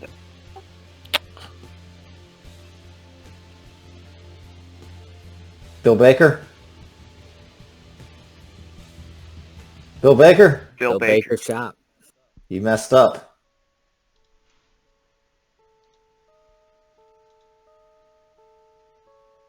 How did you mess up? 2 successes, but he messes up. Oh, Shoots one of the family over Oh, top I- of the zombies. I got it. You don't know my yet. God. You don't know yet. Yes. You don't know you messed up. All right, You, I'm you, gonna shoot. you kill like half of them. What does it look like if you kill like half of them? Ben had 3 successes too, so No, I hadn't rolled yet. He hasn't rolled Yeah, yet. that's from 4 minutes ago. Now I'll roll. Hold on. Both. But we got the successes, right? Mm-hmm. So what did we do? We hit the boat and it's sinking. Yep, you hit the boat. Bill hit one of the family members. Oh my god. What are you going to do? do we know this? You hear them all screaming. You don't know which one's hit. You know that somebody's hit because you hear screams of pain now as the boat starts to sink. And you just see like arms and hands in the boat going up, just covered with blood. Yeah, Ben. Jake's like, you fucking Rambo idiots! And he throws off his backpack and leaves on the shore. He's like, I'm gonna swim out there. Fucking cover me. I'll cover you. Bill, did you say you're from Florida? Bill's like actually shocked now and like just dumb staring at like he doesn't even answer him. Hey, dumbass, he kind of grabbed him. Swim your swamp ass out there and help. Yeah. And he goes out trying to save them. You swim out to the water. You're thrashing around. The boat's almost under. And roll it. Rogue, give me a 1d4. 1's the mom, 2's the dad, 3's the son, 4's the daughter. Oh god. So you get out there. She's still breathing and crying, but there's blood just gushing from the belly of this little girl. The dad's a strong swimmer. He has a little girl. The mom's helping the little boy, but they're both struggling. Yeah, Jake would go to those that are struggling and try to help them. Yeah, you pull them along the shore, and the girl can walk, but she's clearly bleeding out of her flank. She's crying.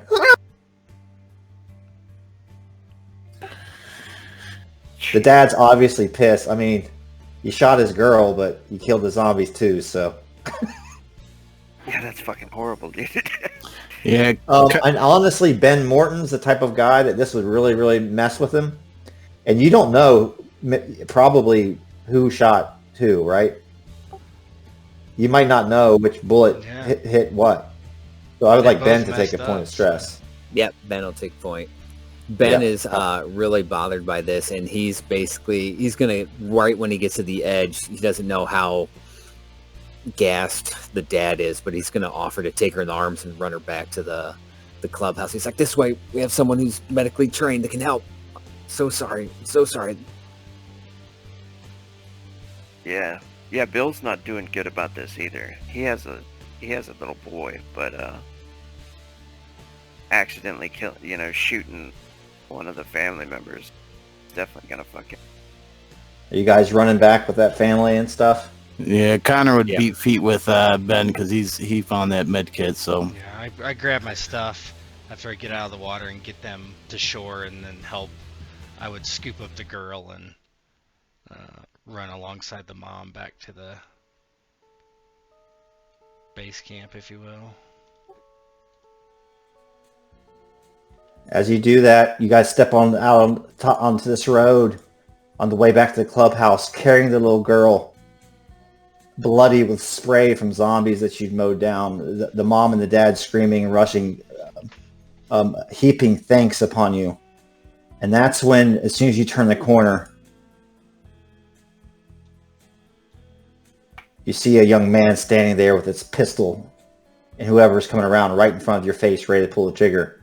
You remember me? My name's Paul. I'll let you by with the girl. Just leave me a gun. And then we'll stop it there. He wants another gun? He's one for his mama.